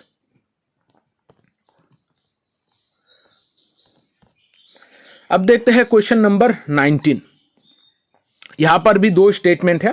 पहला स्टेटमेंट में कहा गया है कि जो unlike caste class system claims to be more open and based on individual achievement. यहां पर क्लास सिस्टम के बारे में बात की गई है। क्लास सिस्टम में ओपन होता है और इंडिविजुअल अचीवमेंट के ऊपर जोर दिया जाता है। तो पहला स्टेटमेंट हमारा ट्रू है, करेक्ट है। दूसरा जो स्टेटमेंट है social mobility makes the class distinction more rigid. Social mobility हमारा क्लास डिस्टिंक्शन को मोर रिजिड कर देता है, लेकिन ऐसा नहीं है। सोशल मोबिलिटी के वजह से जो क्लास डिस्टिंक्शन है वो थोड़ा बहुत फ्लेक्सिबल बन जाता है, क्योंकि लोग एक क्लास से दूसरे क्लास में जा सकते हैं। यहां पर सोशल मोबिलिटी हमारा क्लास डिस्टिंक्शन को फ्लेक्सिबल बना देता है। जो दूसरा ऑप्शन है ये ऑप्शन हमारा गलत हो जाएगा, यानी कि इनकरेक्ट हो जाएगा। तो हमारा नीचे में से जो ऑप्शन है इनमें जो थर्ड ऑप्शन है statement 1 is correct but statement 2 is incorrect, ये हमारा करेक्ट ऑप्शन है, ऑप्शन 3। अब देखते हैं क्वेश्चन नंबर 20। यहां पर जो स्टेटमेंट 1 है यहां पर दी गई है association is a group of people united for a specific purpose और a limited number of purposes. Association एक ऐसा ग्रुप है जहां पर लोग कुछ स्पेसिफिक पर्पस के लिए इकट्ठा होते हैं, उसको ज्वाइन करते हैं। हाँ, ये जो स्टेटमेंट 1 है ये हमारा करेक्ट है। फिर स्टेटमेंट 2 में कहा गया है community is a permanent social group embracing a totality of ends और purposes। यहां पर community हमारा एक परमानेंट सोशल ग्रुप है। यहां पर वो जो ग्रुप है वो खुद के लिए ही काम करता रहता है। तो स्टेटमेंट 2 भी हमारा यहां पर करेक्ट हो जाएगा। यहां पर एसोसिएशन और कम्युनिकेशन का एक स्पेशल कैरेक्टरिस्टिक के बारे में बात की गई है और दोनों चीजें ही सही है। तो हमारा करेक्ट ऑप्शन हो जाएगा option 1। Both statement 1 and 2 are correct. तो इस तरीके का इस टाइप का जो क्वेश्चन होता है यहां पर आपको देखना होता है कि कौन सा ऑप्शन दी गई है और यहां पर करेक्ट है ये कि इनकरेक्ट है, सिर्फ इतना ही देखना होता है। यहां पर एक्सप्लेनेशन के ऊपर इतना ज्यादा जोर नहीं देने की जरूरत है। अब देखते हैं क्वेश्चन नंबर 21 में जो स्टेटमेंट 1 है यहां पर दी गई है कि roles are essentially prescribed and static expectations of behavior inherent in particular positions।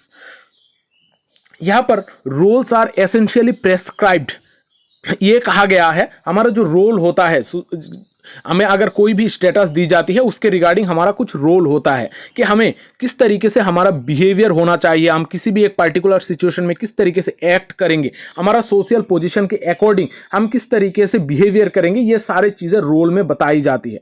तो पहला जो स्टेटमेंट 1 है ये हमारा करेक्ट है। फिर statement 2, the position to which a role is attached is called status, यानी कि स्टेटस वो चीज होता है अगर किसी भी एक पोजीशन के साथ जो भी रोल अटैच होता है उसको हम स्टेटस कहते हैं। स्टेटस ही एक ऐसा चीज है जहां पर हमें कुछ बिहेवियर की बात की जाती है, किस तरीके से हम बिहेव करेंगे वो हमें बताया जाता है। स्टेटस हमारा एक पोजीशन होता है जो हमारा रोल के अकॉर्डिंग रोल के साथ अटैच कर दी जाती है। तो स्टेटमेंट 2 भी हमारा यहां पर करेक्ट है। स्टेटमेंट 1 और 2 दोनों करेक्ट है, तो हमारा करेक्ट ऑप्शन हो जाएगा option 1। Both statement 1 and statement 2 are correct. Next question देखते हैं। यहां पर स्टेटमेंट 1 में बताया गया है कि according to Merton, retreatism refers to the rejection of both cultural goals and means. Retreatism में यहां पर आर के मार्टन ने हमारा डिवियंस का थ्योरी दिया था, वहां पर उन्होंने अलग अलग स्टेजेस की बात की थी, अलग अलग जो लोग गोल्स और मीन्स है इनके बीच में रिलेशनशिप की बात की है। तो आर के मार्टन के हिसाब से यहां पर कहा गया है कि रिट्रिएटिज्म एक ऐसा प्रोसेस है जहां पर हमारा जो कल्चरल गोल्स और मीन्स है दोनों को ही रिजेक्ट किया जाता है। ये जो स्टेटमेंट 1 है ये करेक्ट है।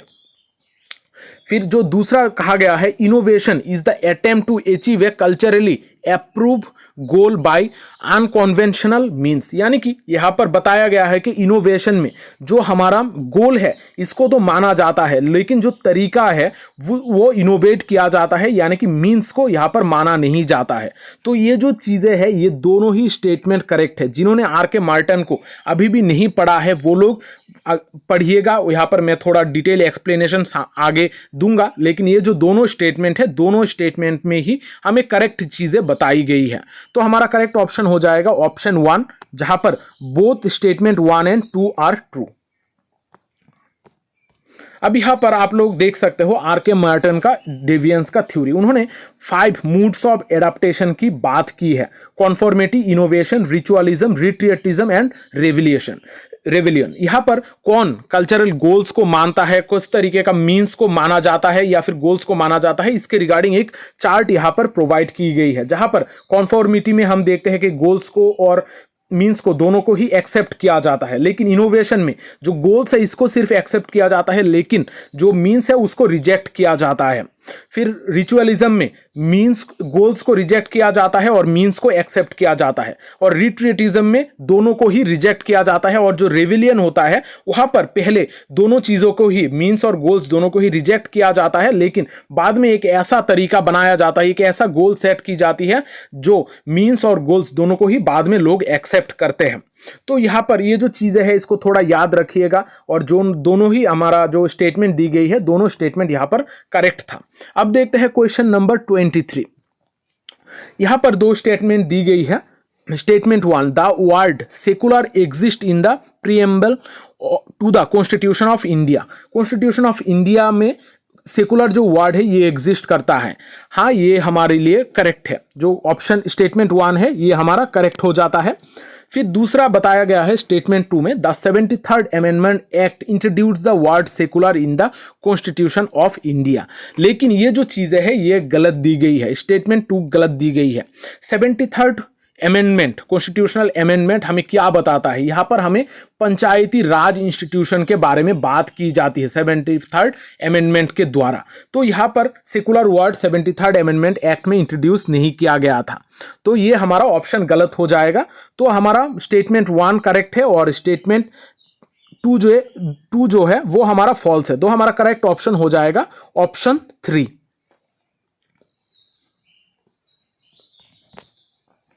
यहां पर और एक स्टेटमेंट टाइप ऑफ क्वेश्चन है। स्टेटमेंट 1 में दी गई है, Malinowski is known for his intensive field work among the Trobriand islands. यहाँ पर मेलिनोस्की ने ट्रोब्रियान आइलैंड के ऊपर काम किया था, वहाँ पर उन्होंने कोला रिंग के ऊपर काम किया था। तो पहला जो स्टेटमेंट है ये हमारा ट्रू है। लेकिन जो सेकंड स्टेटमेंट है ये हमें बताया गया था कि he is also the author of the acclaimed book the elementary forms of religious life. यहाँ पर बताया गया है कि the elementary forms of religious life, ये जो बुक है इसको मेलिनोस्की ने लिखा है। लेकिन ये जो स्टेटमेंट है ये हमारा गलत है, स्टेटमेंट टू गलत है। The elementary forms of religious life जो बुक है इसको मेलिनोस्की ने नहीं लिखा था। ये बहुत ही एक पॉपुलर बुक है जो हम हर एग्जाम में जिसको पूछा जाता है, हर टॉपिक में इस बुक से क्वेश्चन पूछी जाती है, the elementary forms of religious life. ये बुक को किसने लिखा है ये मैं नहीं बताऊंगा क्योंकि इसको मैंने बहुत बार अभी तक पढ़ाया है। आप लोग कमेंट सेक्शन में जरूर बताइएगा कि the elementary forms of religious life जो बुक है इसको किसने लिखा है। ये मेलिनोस्की का बुक नहीं है लेकिन इसको बहुत ही एक पॉपुलर थिंकर ने लिखा है। इस बुक का को किसने लिखा है आप लोग मुझे कमेंट सेक्शन में जरूर बताइएगा। तो यहाँ पर जो हमारा करेक्ट ऑप्शन है वो हो जाएगा ऑप्शन 3। स्टेटमेंट 1 हमारा ट्रू है और स्टेटमेंट 2 जो है ये हमारा फॉल्स हो जाएगा। अब देखते हैं next question, question number 25। Statement 1 में हमें बताया गया है कि the peasants of Rampura village are identified by Srinivas to be the dominant caste. M N. Srinivas ने रामपुरा विलेज में अपना फील्ड वर्क किया था। वहां पर उन्होंने फील्ड वर्क करके जो भी डॉक्यूमेंट्स थे उनको बाद में किसी भी एक कारण के वर्ष से वो मिसप्लेस हो गई थी या फिर जल गया था। इसके बाद उन्होंने इस रामपुरा विलेज को अपने नॉलेज से एक बुक लिखी थी जिस बुक का नाम थे द रिमेंबर्ड विलेज। वो जो बुक है वो बहुत ही पॉपुलर एक बुक है। तो यहाँ पर हमें बताया गया है कि रामपुरा विलेज में एम.एन. श्रीनिवास ने डोमिनेंट कास्ट को पढ़ा था। ये जो पहला स्टेटमेंट है ये हमारा करेक्ट है क्योंकि रामपुरा विलेज में एम.एन. श्रीनिवास ने डोमिनेंट कास्ट को ही पढ़ा था। फिर यहाँ पर दूसरा स्टेटमेंट दी गई है the peasants ranked higher than the Brahmins in the ritual hierarchy. लेकिन ये जो दूसरा स्टेटमेंट है ये गलत है। उन्होंने डोमिनेंट कास्ट को पढ़ा था, उन्होंने ये कहा था कि कोई भी एक कास्ट के ग्रुप एक जगह पर पर्टिकुलर ग्रुप जगह पर डोमिनेंट कास्ट बन सकता है लेकिन रिचुअल हायरार्की में कभी भी ब्राह्मण से ऊपर नहीं जा सकता है। तो स्टेटमेंट जो 2 है जहां पर हमें कहा गया है कि जो पीजेंट्स है वो ब्राह्मण्स के मुकाबले ऊपर रिचुअल हायरार्की में जा सकते हैं, ये हमारा स्टेटमेंट गलत है। तो हमारा करेक्ट ऑप्शन हो जाएगा ऑप्शन 3। स्टेटमेंट 1 हमारा ट्रू है लेकिन स्टेटमेंट 2 हमारा फॉल्स है। अब देखते हैं नेक्स्ट क्वेश्चन, क्वेश्चन नंबर 26। अभी तक हमने स्टेटमेंट टाइप्स के क्वेश्चन में बहुत सारे क्वेश्चन को देखे हैं, वहां पर हमने चीजों को एक्सप्लेनेशन को भी समझने की कोशिश की है। तो अब हम थोड़े चले आते हैं करेक्ट ऑप्शन की तरफ। अब करेक्ट ऑप्शन के क्वेश्चन की तरफ यहां पर बहुत सारे जब आपको क्वेश्चन दी जाएगी इनमें से आपको चूज करना है कि कौन सा ऑप्शन सही है। यहाँ पर मल्टीपल ऑप्शंस होंगे, मल्टीपल ऑप्शन में से कुछ करेक्ट ऑप्शन होंगे। यहाँ पर ऐसा नहीं है कि सिर्फ एक निकाल दो तो हो जाएगा हमारा आंसर, ऐसा नहीं है। यहाँ पर हमें मल्टीपल आंसर्स को चूज करने पड़ते हैं। तो इस टाइप के आंसर को देने के लिए आपका नॉलेज का जो बेस है ये सही होना चाहिए। यहाँ पर हम देखते हैं इस तरीके का क्वेश्चन को हम कैसे आंसर कर पाएंगे। यहां पर हमें पूछा गया है क्वेश्चन नंबर 26 में, which of the following forms of family has been identified by L H. Morgan. L H. Morgan के हिसाब से फैमिली का क्या क्या टाइप्स है। एल.एच. मॉर्गन ने कुछ टाइप्स ऑफ लगभग 5 टाइप्स ऑफ फैमिली के बारे में बात की है। इनमें से कौन से वो टाइप्स है जो एल.एच. मॉर्गन ने जिसके बारे में बात की है। तो अगर आपको डायरेक्टली नहीं पता है तो आप इसका आंसर नहीं कर पाओगे। तो हम देखते हैं हमारा करेक्ट आंसर क्या है। यहां पर जो ऑप्शंस है, ऑप्शन में से जो कॉन्सेंग्यून है, कॉन्सेंग्यून के बारे में बात की है एल.एच. मॉर्गन ने।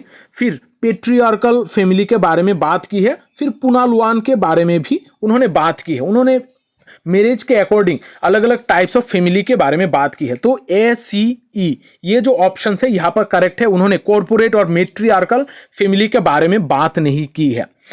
तो यहाँ पर हमारा अगर हम ऑप्शन में ध्यान देंगे तो हमारा करेक्ट ऑप्शन हो जाएगा ऑप्शन 3 A-C-E ओनली, यानी कि कॉन्सेंग्यून पेट्रियार्कल, पुनालुआन, ये 3 टाइप्स ऑफ फैमिली के बारे में बात की है। अब जिनमें से आप लोगों में से जिनको भी एल.एच. मॉर्गन के टाइप्स ऑफ फैमिली के बारे में पता नहीं है, वो लोग इस नोट को थोड़ा देख लीजिएगा। एल.एच. मॉर्गन ने 5 टाइप्स ऑफ फैमिली के बारे में बात की है। मैरिज के अकॉर्डिंग, मैरिज के ऊपर बेस करके हमारा 5 टाइप्स ऑफ फैमिली तैयार हो सकता है। कॉन्सेंग्यून, पुनालुआन, सिंडायास्मान, पेट्रियार्कल, मोनोगेमियन, ये 5 टाइप्स ऑफ फैमिली के बारे में उन्होंने बात की है। इसके जो डिटेल्स है ये आप लोग थोड़ा यहां से पढ़ने की कोशिश कर लीजिएगा। मैंने लगभग ज्यादातर जो क्लासेस है, आप लोग अगर थोड़ा मेरा प्लेलिस्ट सेक्शन चेक करोगे, वहां पर आप लोगों को बहुत सारी चीजें मिल जाएगी। मैंने लगभग ज्यादातर जो भी टॉपिक्स एग्जाम में पूछे जाते हैं उनके रिगार्डिंग क्लासेस करा के रखा है। डिटेल क्लासेस मेरे प्लेलिस्ट में आपको मिल जाएगा, तो आप लोग प्लेलिस्ट सेक्शन थोड़ा चेक कर लीजिएगा। जिनको भी अभी भी बहुत सारी चीजों में दिक्कत आ रही है, अभी तक मैंने जो भी क्वेश्चंस कराए हैं, लगभग सारे क्वेश्चन मैंने कहीं ना कहीं पर अभी तक करा के रखा है। मैंने सारे टॉपिक्स को इन डिटेल कवर करा के रखने की कोशिश की है। तो आप लोग थोड़ा क्लास को देखिएगा, प्लेलिस्ट सेक्शन थोड़ा चेक कर लीजिएगा, आपको सारी चीजें मिल जाएगी। अब देखते हैं question number 27। According to Robert Redfield, the characteristics of little community are. Robert Redfield के हिसाब से लिटिल कम्युनिटी का क्या क्या कैरेक्टरिस्टिक्स है। तो यहां पर हम देख सकते हैं कि 5 ऑप्शन दी गई है, इनमें से 3 ऑप्शन हमारा सही है। तो रॉबर्ट रेडफील्ड ने क्या क्या कैरेक्टरिस्टिक्स के बारे में बात की है, ये आपको थोड़ा पता होना चाहिए। फिर भी आपको अगर पता भी नहीं है तो आप थोड़ा बहुत गैस भी कर सकते हो। जैसे अगर हम देखेंगे तो यहां पर रॉबर्ट रेडफील्ड ने लिटिल कम्युनिटी यानी कि यहां पर विलेज कम्युनिटी की बात की जाती है, जो गांव का कम्युनिटी है इसके बारे में बात की जाती है। तो लिटिल कम्युनिटी का क्या क्या यहां पर हम देख सकते हैं। यहां पर स्मॉलनेस के बारे में बात की है रॉबर्ट रेडफील्ड ने। फिर यहां पर होमोजेनिटी के बारे में बात की है और सेल्फ सफिशिएंसी के बारे में बात की है। बाकी जो 2 ऑप्शन है, कंप्लीटनेस और इंक्लूसिवनेस, ये दोनों ऑप्शन के बारे में बात नहीं की है। तो यहां पर हमारा जो करेक्ट ऑप्शन है वो हो जाएगा option 2, BCE only, smallness, homogeneity and self sufficiency. तो रॉबर्ट रेडफील्ड ने लिटिल कम्युनिटी का 4 कैरेक्टरिस्टिक्स के बारे में बात की है। यहां पर जो ऑप्शन है, ऑप्शन में हमें 3 दी गई है, लेकिन रॉबर्ट रेडफील्ड ने 4 कैरेक्टरिस्टिक्स के बारे में बात की है। Smallness, distinctiveness, homogeneity and self sufficiency. जिन्होंने पहली बार ये ऑप्शंस को देखा है वो लोग इसको थोड़ा नोट डाउन कर लीजिएगा। ये कैरेक्टरिस्टिक्स से भी क्वेश्चन पूछे जाते हैं बहुत ज्यादा एग्जाम में। तो देखते हैं next question, question number 28। Forms of suicide identified by Durkheim are. Emile Durkheim ने सुसाइड के ऊपर काम किया था। उन्होंने बहुत सारे 4 तरीके का लगभग सुसाइड के टाइप के बारे में बात की थी। इनमें से कौन सा सुसाइड के टाइप के बारे में इमाइल डुरखेम ने बात की है, ये हमें निकालना है। इमाइल डुरखेम ने एनोमी के बारे में बात की थी। उन्होंने ऑल्ट्रेस्टिक और इगोइस्टिक के बारे में भी बात की थी। यहाँ पर जो रेगुलेटिव और रेस्ट्रिक्टिव है, ये दोनों सुसाइड के टाइप के बारे में इमाइल डुरखेम ने बात नहीं की थी। तो हमारा करेक्ट ऑप्शन है ADE। तो हम नीचे में देख सकते हैं कि जो ऑप्शन 2 है ADE, ये हमारा करेक्ट ऑप्शन हो जाएगा। इमाइल डुरखेम ने 4 तरीके का सुसाइड की बात की थी। रेगुलेशन के ऊपर बेस्ड करके 2 तरीके का सुसाइड और इंटीग्रेशन के ऊपर बेस्ड करके 2 तरीके का सुसाइड। यहां पर अगर हमें याद रखना है तो हम ईगल आल्फा, ये जो ट्रिक है इसको हम यूज करके इसको याद कर सकते हैं। यहां पर ईगल यानी कि इगोइस्टिक और अल्ट्रेस्टिक, और आल्फा यानी कि एनोमिक एंड फेटलिस्टिक। पहला जो 2 है ये हमारा इंटीग्रेशन के ऊपर बेस्ड है, और आखिर के जो 2 है वो हमारा रेगुलेशन के ऊपर बेस्ड है। ये 4 तरीके का सुसाइड के बारे में इमाइल डुरखेम ने बात की थी। अब देखते हैं question number 29। Characteristics of sanskritization are. MN Srinivas ने संस्कृताइजेशन के बारे में बात की थी। अब नीचे में से कौन सा वो 3 ऑप्शन है जो हमारा संस्कृताइजेशन का कैरेक्टरिस्टिक्स हम कह सकते हैं। अब हम यहां पर थोड़ा देखते हैं कौन सा ऑप्शन हमारा संस्कृताइजेशन का कैरेक्टरिस्टिक्स है। यहां पर देखते हैं पहला जो ऑप्शन है it generally results in upward mobility, ये हमारा सही है। ये हमारा लगभग अपवर्ड मोबिलिटी के लिए यहाँ पर हमारे चांसेस बनते हैं। संस्कृताइजेशन एक ऐसा प्रोसेस है जहाँ पर लोग जो हायर कास्ट है, हायर कास्ट के लोगों को इमिटेट करने की कोशिश करते हैं ताकि वो सोसाइटी में थोड़ा ऊपर जा सके, उनका मोबिलिटी हो सके। तो यहाँ पर अपवर्ड मोबिलिटी की कोशिश की जाती है संस्कृताइजेशन के द्वारा। फिर यहाँ पर it tends to equate with karma के बारे में इस संस्कृताइजेशन में कोई बात नहीं की गई है। It is related to science के बारे में भी यहाँ पर बात नहीं की गई है। तो हम अगर ऑप्शन में देखेंगे तो यहाँ पर it generally results in upward mobility, ये सही है। फिर जो डी ऑप्शन है, it is adoption of new customs and habits, ये भी सही है। और it reveal socio cultural mobility, ये भी हमारा सही है। यानी कि ADE जो ऑप्शन है ये हमारा करेक्ट हो जाता है। आप यहाँ पर जब ऑप्शंस एग्जाम में निकालोगे तो आप करेक्ट ऑप्शन भी निकाल सकते हो या फिर गलत ऑप्शंस भी यहाँ पर निकाल सकते हो। जैसे जो B एंड C ऑप्शन है इसको निकालने में बहुत ज़्यादा आसानी होगी, तो आप अगर गलत ऑप्शन को निकाल दोगे तो भी आपका करेक्ट ऑप्शन निकल के आ जाएगा। तो ADE हमारा करेक्ट ऑप्शन हो जाएगा, ऑप्शन नंबर 3। अब देखते हैं question number 30। Gender discrimination occurs when, gender discrimination कब हमारा होता है। यहां पर आप लोग थोड़ा ऑप्शन को देखिएगा। यहां पर जो हमारा पहला ऑप्शन है, ऑप्शन दी गई है women and men are located separately whilst participated in a broadly similar set of activities. हम सिमिलर सेट ऑफ एक्टिविटीज करते हैं हमारे सोसाइटी में, लेकिन ये दोनों को अलग रखा जाता है सोसाइटी में, तब इसको हम जेंडर डिस्क्रिमिनेशन कहते हैं। ये पहला हमारा सही हो जाता है। फिर देखते हैं जो ऑप्शन बी है, इसमें कहा गया है डिलीवरेट लीगल और traditional policies of segregation adopted, यानी कि यहाँ पर हमारा ट्रेडिशनल कुछ ऐसे पॉलिसीज होती है जहाँ पर मेल और फीमेल को अलग रखा जाता है। ये भी जेंडर डिस्क्रिमिनेशन की ही बात की जा रही है। फिर women primarily excluded from paid work, पहले ऐसा देखा गया है कि पेड वर्क वुमेन्स को नहीं कराया जाता था, तो ये भी हमारा करेक्ट ऑप्शन है। जो ऊपर का तीनों ऑप्शन है, तीनों ही हमें जेंडर डिस्क्रिमिनेशन के बारे में बात की जाती है। लेकिन जो ऑप्शन 4 है इसमें बताया गया है कि वुमेन अटेन हायर एजुकेशन अगर वुमेन लेंगे तो वुमेन अगर लेगी तो जेंडर डिस्क्रिमिनेशन इसको नहीं कहेंगे। तो ऑप्शन 4 हमारा गलत हो जाएगा। ये जेंडर डिस्क्रिमिनेशन के बारे में बात नहीं की जाती है, यहाँ पर जेंडर इक्वलिटी के बारे में बात की जाती है। फिर जो लास्ट ऑप्शन है यहाँ पर हमें बताया गया है कि वुमेन अचीव पॉलिटिकल एम्पावरमेंट अगर वुमेन लेंगी तो यहाँ पर भी जेंडर इक्वलिटी की ही बात आती है। तो हमारा करेक्ट ऑप्शन हो जाएगा पहला 3 ABC।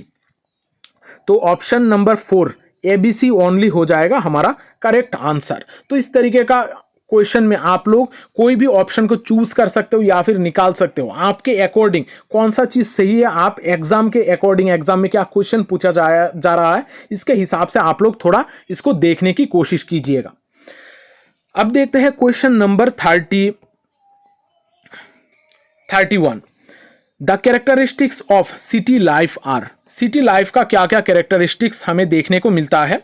तो यहाँ पर सिंप्लिसिटी ऑफ लाइफ, सिटी में हमें सिंप्लिसिटी ऑफ लाइफ हमें देखने को नहीं मिलता है। तो पहला जो ऑप्शन है यही हमारा गलत हो जाएगा। फिर एक्सटेंडेड और जॉइंट फैमिली सिस्टम, यहाँ पर जो दूसरा ऑप्शन है ये भी सिटी लाइफ में नहीं देखा जाता है, क्योंकि सिटी लाइफ में हमें एक्सटेंडेड या फिर जॉइंट फैमिली नहीं देखने को मिलता है। तो ए बी अगर निकाल दे, बाकी जो तीनों ऑप्शन है ये हमारा सही हो जाएगा। तो BCCDE ये हमारा करेक्ट ऑप्शन हो जाएगा। ऑप्शन 2 CDE ओनली हमारा करेक्ट ऑप्शन है। यहाँ पर एनोनिमिटी हमें देखने को मिलता है, सोशल डिस्टेंस, क्राउडिंग, ये सारी चीजें सिटी लाइफ में देखने को मिलता है। अब देखते हैं next question number 32। Characteristics of post industrial society, post industrial society का क्या कैरेक्टरिस्टिक्स है। पोस्ट इंडस्ट्रियल सोसाइटी ऐसा सोसाइटी है जहां पर सर्विस सेक्टर के ऊपर बहुत ज्यादा जोर दी जाती है। यहाँ पर प्रोडक्शन प्रोसेस नहीं बल्कि यहाँ पर सर्विस देने के ऊपर ज्यादातर ध्यान दी जाती है। अब देखते हैं नीचे में से कौन सा कैरेक्टरिस्टिक पोस्ट इंडस्ट्रियल सोसाइटी का है। पहला जो ऑप्शन है the domination dominant occupation of people in agriculture. यहाँ पर पोस्ट इंडस्ट्रियल सोसाइटी में एग्रीकल्चर की डोमिनेशन की बात ही नहीं आती है, यहाँ पर सर्विस सेक्टर के ऊपर ज्यादा जोर दी जाती है। ये पहला जो ऑप्शन है ये हमारा गलत हो गया है, ऑप्शन ए हम निकाल सकते हैं। फिर देखते हैं option 2, change from goods production to a service economy. यहाँ पर सर्विस इकोनॉमी के ऊपर ध्यान दिया जाता है पोस्ट इंडस्ट्रियल सोसाइटी में। फिर प्रीडोमिनेंस ऑफ सेकेंडरी रिलेशनशिप, यहां पर सेकेंडरी रिलेशनशिप के ऊपर भी ज्यादा ध्यान दिया जाता है। यहां पर जो ऑप्शन सी है ये भी हमारा सही है, क्योंकि हम पोस्ट इंडस्ट्रियल सोसाइटी में प्राइमरी रिलेशनशिप के ऊपर इतना ज्यादा ध्यान नहीं देते हैं। यहां पर सेकेंडरी रिलेशनशिप, लोग एक दूसरे के साथ किस तरीके से रिलेटेड है, ये ज्यादा मैटर करता है। It is organised around culture, जो ऑप्शन डी है ये गलत है, क्योंकि पोस्ट इंडस्ट्रियल सोसाइटी में कल्चर डोमिनेट नहीं करता है, कल्चर के अकॉर्डिंग चीजें ऑर्गेनाइज नहीं होती है। यहां पर जो ऑप्शन ई है, लास्ट का ऑप्शन है, MNCs become the central point in the post industrial society. Multinational companies जो होती है, कॉर्पोरेशंस जो होती है, वो पोस्ट इंडस्ट्रियल सोसाइटी में डोमिनेट करती है। तो बी सी ई जो है वो हमारा करेक्ट ऑप्शन हो जाएगा। यहां पर जो हमारा फोर्थ ऑप्शन है बी सी ई ओनली, ये हमारा करेक्ट ऑप्शन है। अब देखते हैं question number 33, the criteria that characterise a dominate caste are.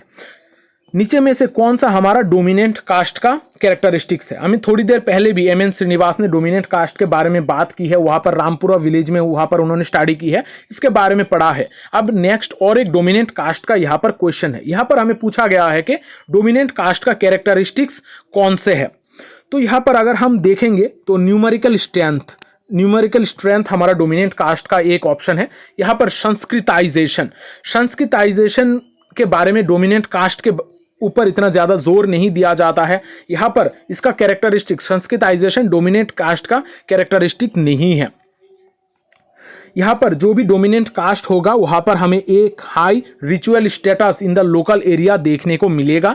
यहाँ पर जो पॉलिटिकल पावर एंड ऑथोरिटी है, पॉलिटिकल पावर भी डोमिनेंट कास्ट के पास देखने को मिलेगा। यहाँ पर कल्चरल एसोसिएशन नहीं होते हैं।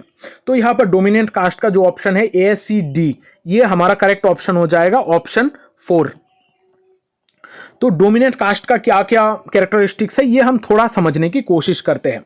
डोमिनेंट कास्ट के बारे में बात की थी एम एन श्रीनिवास ने। उन्होंने अपना बुक द रिमेंबर्ड विलेज में डोमिनेंट कास्ट के बारे में बात की थी, जहां पर उन्होंने रामपुरा विलेज में स्टडी करके ये डोमिनेंट कास्ट को देखा था।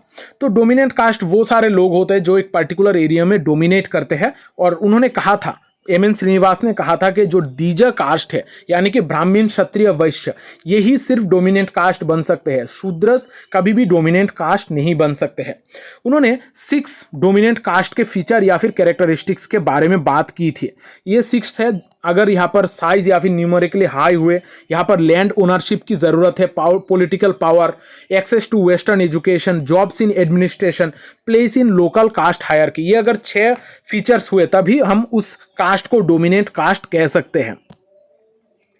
अब देखते हैं क्वेश्चन नंबर 34। अभी तक हमने बहुत सारे correct option, multiple correct option का क्वेश्चंस देखे हैं। अब हम कुछ क्वेश्चंस देखते हैं जहां पर हमें 2 लिस्ट्स दी जाती है जो हमें मैच करने होते हैं, और इनसे यहाँ से हम करेक्ट ऑप्शन निकालने पड़ते हैं। अब इस तरीके का जो क्वेश्चन है ये थोड़ा आसान टाइप के क्वेश्चन होते हैं और ये हर एग्जाम में पूछे जाते हैं। और अगर आपको किसी जगह पर इस तरीके का क्वेश्चन को दिखे तो आप लोग पहले ही एक नोटबुक उठा लेना, वहां पर ये सारे जो कॉन्सेप्ट्स है, थिंकर्स है, जो भी बुक्स है, ऑथर्स है, ये सारे चीजें लिस्ट आउट कर लेना, क्योंकि ये सारे चीजें लिस्ट आउट करना बहुत ज्यादा जरूरी है। नेक्स्ट एग्जाम में ये सारे क्वेश्चन से बहुत ज्यादा क्वेश्चन पूछे जाते हैं। तो यहां पर मैं जो भी चीजें बताऊंगा थोड़ा बहुत आप लोग नोट डाउन करने की कोशिश कीजिएगा। यहां पर मैच करने के लिए हमें क्वेश्चंस दी गई है, लिस्ट 1 और लिस्ट 2 दी गई है, जहां पर पहले लिस्ट में कुछ कॉन्सेप्ट बताए गए हैं और जो दूसरा लिस्ट है वहां पर जो थिंकर्स है उन थिंकर का नाम दिए गए हैं, यानी कि कौन सा कॉन्सेप्ट को कौन से थिंकर ने दी है ये हमें निकालना है। अब यहां पर हमें ऑप्शन की तरफ भी थोड़ा ध्यान रखना होगा कि हमारा करेक्ट ऑप्शन क्या है। अब यहां पर प्राइमरी ग्रुप के बारे में बात करते हैं C.H. कुली, ये हमें पता है। प्राइमरी ग्रुप के बारे में बात करते हैं C.H. कुली। अब अगर हम ऑप्शन की तरफ ध्यान दें तो यहाँ पर हमारा 4 ऑप्शन है। चारों ऑप्शन में से 2 ऐसे ऑप्शन हैं जहां पर हमें जो प्राइमरी ग्रुप है इसको CH कुली के साथ रिलेट किया गया है, तो हमारा ऑप्शन 2 एंड 3 पहले ही निकल जाएगा।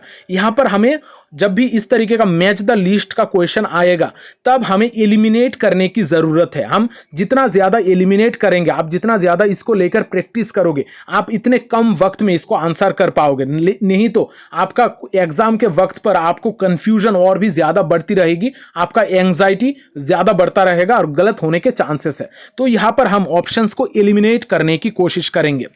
तो यहां पर प्राइमरी ग्रुप के बारे में बात की थी CH कुली ने। फिर डायड एंड ट्रायड के बारे में बात की थी जॉर्ज सिमल ने, यानी कि बी जो ऑप्शन है वो हो जाएगा हमारा ऑप्शन 3। यानी कि यहां पर जो हमारा फर्स्ट ऑप्शन है वो निकल गया है, सिर्फ हमारा जो 4th ऑप्शन है इसमें ही हम ये चीजें देखते हैं। तो हमारा करेक्ट ऑप्शन हो जाएगा ऑप्शन 4। लेकिन अगर हमारे पास एग्जाम में और भी वक्त रहता है तो हम बाकी के चीजों को भी थोड़ा मैच करने की कोशिश करेंगे। लेकिन यहां पर सबसे बेस्ट होता है एलिमिनेशन मेथड। आपको जो भी सही कॉन्सेप्ट के बारे में पता है, अगर आप 1-2 को भी मैच कर लोगे तो आपका आंसर एग्जाम में निकल कर चला आएगा। तो यहां पर हम बाकी के ऑप्शन को भी मैच करते हैं। ब्यूरोक्रेसी के बारे में बात की थी मैक्स वेबर ने, और टोटल इंस्टीट्यूशन के बारे में बात करते हैं एरविंग गॉफमैन। तो यहां पर हमारा करेक्ट ऑप्शन हो जाएगा ऑप्शन 4। अब देखते हैं नेक्स्ट क्वेश्चन, क्वेश्चन नंबर 35। यहां पर हमें कुछ बुक्स और ऑथर्स का नाम दिया गया है। अब कौन से बुक को किस ऑथर ने लिखा है ये हमें निकालना होगा। अब यहां पर जो भी बुक्स दी गई है, हर बुक का नाम हमें पता हो ऐसा जरूरी नहीं है। हम 1 या फिर 2 बुक का नाम भी पता कर सकते हैं। जैसे यहां पर अगर सबसे कॉमन बुक आपको दिख रहा होगा वो है the power elite. The power elite जो बुक है इसको लिखा था सी राइट मिल्स ने। इसको हम बहुत बार पढ़ते हैं, सोशियोलॉजिकल इमेजिनेशन का क्लास में भी इसको पढ़ते हैं। सी राइट मिल्स ने पावर एलिट और सोशियोलॉजिकल इमेजिनेशन का कॉन्सेप्ट दिया था, और पावर एलिट कहकर एक बुक को भी सी राइट मिल्स ने लिखा था। तो हम अगर डी ऑप्शन को मैच करते हैं तो हमारा डी ऑप्शन हो जाएगा ऑप्शन 1 के साथ मैच। तो अगर हम देखेंगे तो यहां पर जो नंबर 1 और नंबर 4 है ये दोनों हमारा एलिमिनेट हो गए हैं। तो हम अगर बाकी कोई भी एक बुक को भी और मैच कर पाते हैं तो हमारा आंसर निकल के आ जाएगा।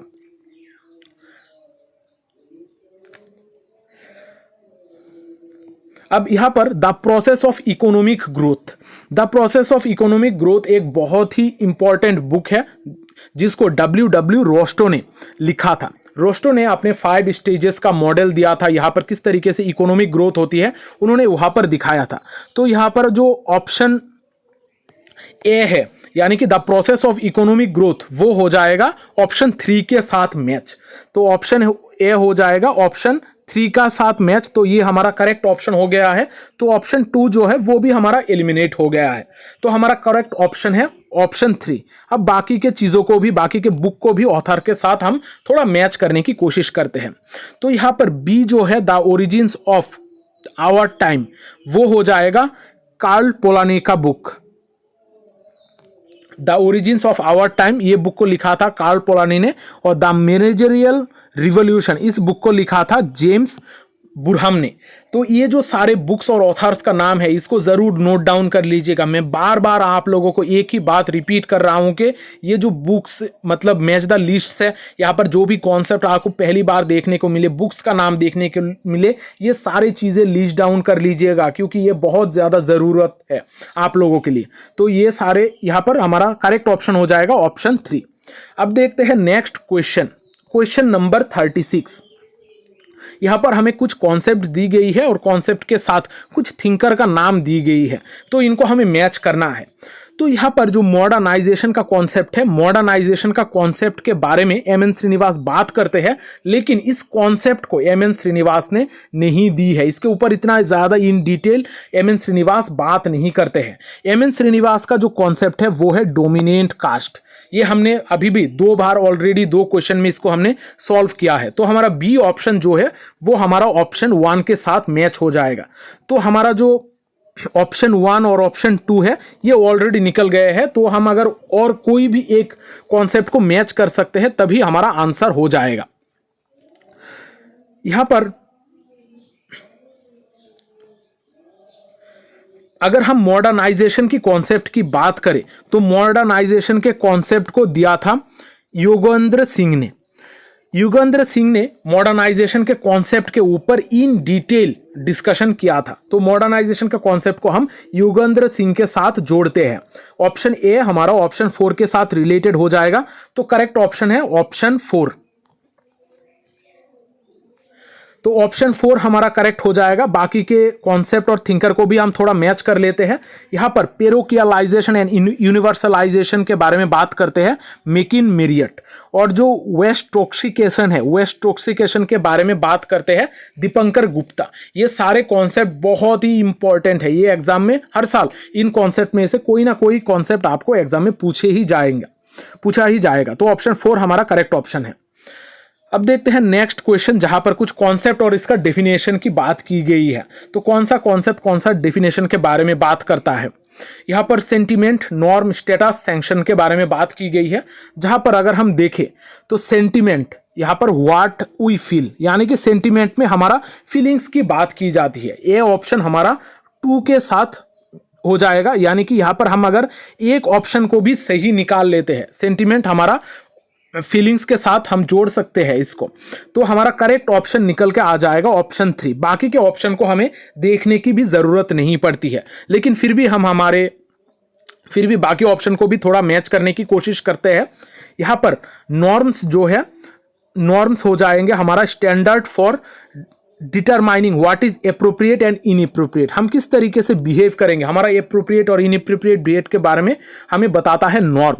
फिर स्टेटस जो होता है वो हमारा position of individual in the society होता है, हमारा पोजीशन हमारा सोसाइटी में किस तरीके का है। और सैंक्शंस जो है यहाँ पर रिवार्ड एंड पनिशमेंट, यानी कि हमें क्या रिवार्ड दिया जा रहा है, हमारा एक्ट के अकॉर्डिंग हमें क्या पनिशमेंट दी जा रही है, इसको कहा जाता है सैंक्शन। तो हमारा जो करेक्ट ऑप्शन है वो है ऑप्शन 3। तो हमने एक ऑप्शन को निकाला, इसके अकॉर्डिंग ही हमारा आंसर जो है वो निकल कर चला आया। तो इस तरीके से मैच द फॉलोइंग में भी, मैच द लिस्ट में जो क्वेश्चन है, यहाँ पर हम अगर एक या फिर 2 करेक्ट आंसर निकल पाएंगे तब भी हमारा आंसर होने के चांसेस ज्यादा हो जाते हैं। अब देखते हैं नेक्स्ट क्वेश्चन, क्वेश्चन नंबर 38। यहां पर कुछ बुक्स और ऑथर्स का नाम दी गई है और इनको हमें मैच करना है। अब यहां पर आप अगर बुक्स का नाम देखोगे तो यहां पर religion and society among the Coorgs of south India, village India, annihilation of caste, homo hierarchicus, ये सारे जो बुक्स है सारे बहुत ही पॉपुलर बुक्स है और जो बहुत बार एग्जाम में पूछे जाते हैं। तो यहां पर जो हमारा पहला बुक है religion and society among the Coorgs of south India, ये जो बुक है इस बुक को लिखा है एम.एन. श्रीनिवास ने। एम.एन. श्रीनिवास को जब हम पढ़ते हैं तो वहां पर कुर्ग सोसाइटी के बारे में पढ़ते हैं, उन्होंने कुर्ग के ऊपर फील्ड वर्क किया था। तो यहां पर कुर्ग सोसाइटी के बारे में बात करते हैं एम.एन. श्रीनिवास। तो ऑप्शन ए हमारा 3 के साथ मैच हो जाएगा। तो हम अगर ऑप्शन की तरफ ध्यान दें तो हमारा एक ही ऑप्शन है ऑप्शन 2, जहां पर हमें ए के साथ 3 को मैच किया गया है। तो हमारा करेक्ट ऑप्शन यहां से ही निकल कर चला आया है। तो बाकी के ऑप्शन को भी हम थोड़ा देख लेते हैं। विलेज इंडिया, विलेज इंडिया के बारे में बात करते हैं मेकिन मेरियट। मेकिन मेरियट का जो बुक है वो है village India, annihilation of caste, ये एक बहुत ही पॉपुलर बुक है जिसको बी.आर. आंबेडकर ने लिखा है। और होमो हायरार्किकस, होमो हायरार्किकस जो बुक है ये लुई दोमो का बुक है। ये बहुत ही और एक पॉपुलर बुक है जो एग्जाम में पूछा जाता है। तो ये चारों बुक्स बहुत ही पॉपुलर है, इसको थोड़ा नोट डाउन कर लीजिएगा। और हमारा करेक्ट ऑप्शन है ऑप्शन 2।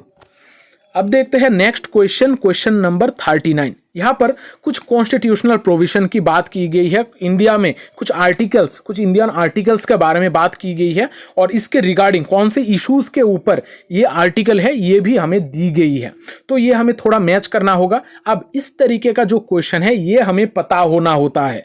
अगर हम 1-2 आर्टिकल को भी सही निकाल पाएंगे तो हमारा आंसर हो जाएगा। यहाँ पर सारे जो आर्टिकल ये बहुत ही पॉपुलर आर्टिकल है, इसको थोड़ा नोट डाउन करने की कोशिश कीजिएगा। अब हम देखते हैं यहां पर जो भी दी गई है ऑप्शंस, इनमें से आर्टिकल 17, आर्टिकल 340, आर्टिकल 19 और आर्टिकल 14, ये आर्टिकल के बारे में बात की गई है। यहां पर जो सबसे न्यूएस्ट यानी कि सबसे अभी तक का जो लेटेस्ट है वो है हमारा आर्टिकल 340। तो आर्टिकल 340 के साथ हम कौन से इश्यूज को जोड़ सकते हैं ये हम थोड़ा देखने की कोशिश करते हैं।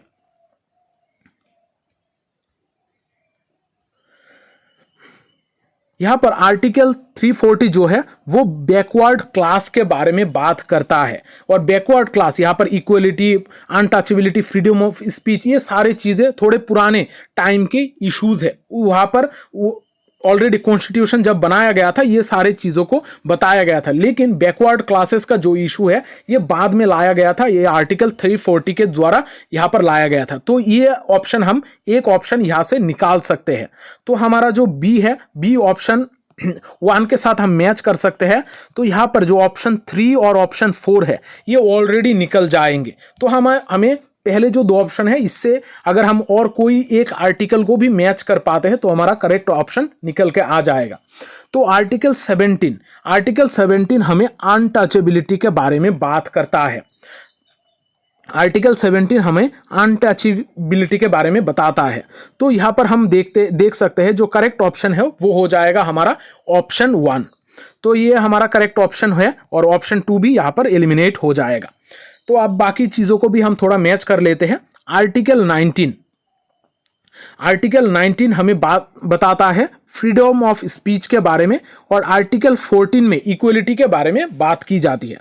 तो ये सारे आर्टिकल को थोड़ा आप लोग नोट डाउन करने की कोशिश कर लीजिएगा। अब देखते हैं नेक्स्ट क्वेश्चन नंबर 40। यहां पर कुछ कॉन्सेप्ट्स दी गई है और कुछ थिंकर दी गई है। यहां पर सोशल चेंजेस के बारे में क्या क्या थ्योरीज दी गई है इसके ऊपर ध्यान दिया गया है। अब ये सारी चीजों को भी हम थोड़ा मैच करने की कोशिश करते हैं। अब linear social change, cyclical social change, fluctuation social change और कॉन्फ्लिक्ट सोशल चेंज, ये 4 ऑप्शन के साथ कौन से थिंकर जो है वो रिलेट है ये हम थोड़ा निकालने की कोशिश करते हैं। यहां पर जो लीनियर सोशल चेंज है, लीनियर सोशल चेंज के बारे में बात करते हैं हर्बर्ट स्पेंसर। हम जानते हैं कि Herbert Spencer linear evolutionary model देते हैं जहां पर किस तरीके से स्टेप बाय स्टेप हमारी सोसाइटी में सोशल चेंज होता है। तो हमारा ऑप्शन ए जो है ऑप्शन 4 के साथ मैच हो जाएगा। तो हमारा पहला 1 और 2 जो ऑप्शन है ये ऑलरेडी एलिमिनेट हो चुका है। फिर हम अगर देखेंगे तो जो ऑप्शंस है वहां पर बी को 3 के साथ ही मैच किया गया है, यानी कि साइक्लिकल सोशल चेंज के बारे में विल्फ्रेडो पेरेटो जो है वो बात करते हैं।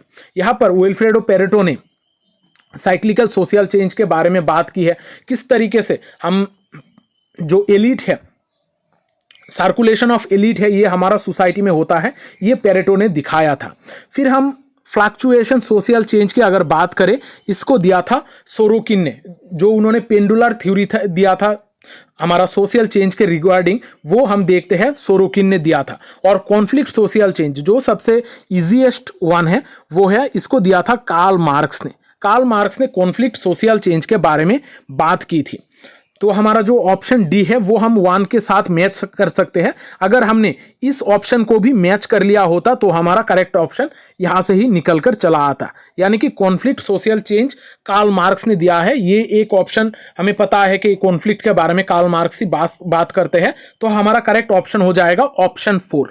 तो इस तरीके से जब भी आप एमसीक्यू सॉल्व करोगे तो यहां पर बहुत सारी चीजें आपको ध्यान में रखनी होगी। यहां पर जब भी आपको टाइम को यहां पर मैनेज करना होगा, टाइम हमें एग्जाम में इतना ज्यादा वक्त नहीं मिलता है कि हमें जो 75 या फिर 100 क्वेश्चन अगर हमें एग्जाम में देते हैं तो सारे दिन लगाकर बैठकर हम उसको सॉल्व करेंगे, इस तरीके का टाइम नहीं मिलता है। तो हमें रेगुलर प्रैक्टिस की जरूरत है। आप जितना ज्यादा एमसीक्यूज को सॉल्व करोगे, आपका जो एग्जाम में चांसेस है आपको सॉल्व करने का, क्वेश्चन को सॉल्व करने का चांसेस है उतना ज्यादा बढ़ जाएगा। सिर्फ टॉपिक को पढ़ने से नहीं होगा, टॉपिक के साथ साथ एमसीक्यूज, पीवाईक्यूज, ये सारी चीजों को सॉल्व करने की जरूरत है। तो मैं भी आप लोगों को बहुत सारे एमसीक्यूज और पीवाईक्यूज कराऊंगा। यहां पर कोशिश करूंगा कि आप लोगों को जितना ज्यादा हो सके मैं यहां पर मटेरियल प्रोवाइड करने की। तो ये अगर मेरे क्लासेस अगर आप लोगों को हेल्पफुल लग रहे हैं तो कमेंट करके जरूर बताइएगा। आपके कमेंट के द्वारा ही मुझे मोटिवेशन मिलता है नेक्स्ट क्लासेस करने के लिए। और अगर आपने अभी तक मेरी टेलीग्राम चैनल को ज्वाइन नहीं किया है, उसको भी ज्वाइन कर लीजिएगा। वहां पर आप मुझसे डायरेक्टली कम्युनिकेट कर सकते हो। तो आज का सेशन मैं यहां पर ही खत्म करता हूं। अगर यह सेशन अच्छा लगा है, वीडियो को लाइक और शेयर जरूर कर दीजिएगा, क्योंकि शेयरिंग इज केयरिंग। जब हम दोस्तों के साथ चीजें शेयर करते हैं तभी उनको पता चलता है कि हम उनके लिए केयर करते हैं। तो मिलते हैं अगली सेशन में, तब तक अच्छे रहिए, स्वस्थ रहिए और लोगों में प्यार बांटते रहिए।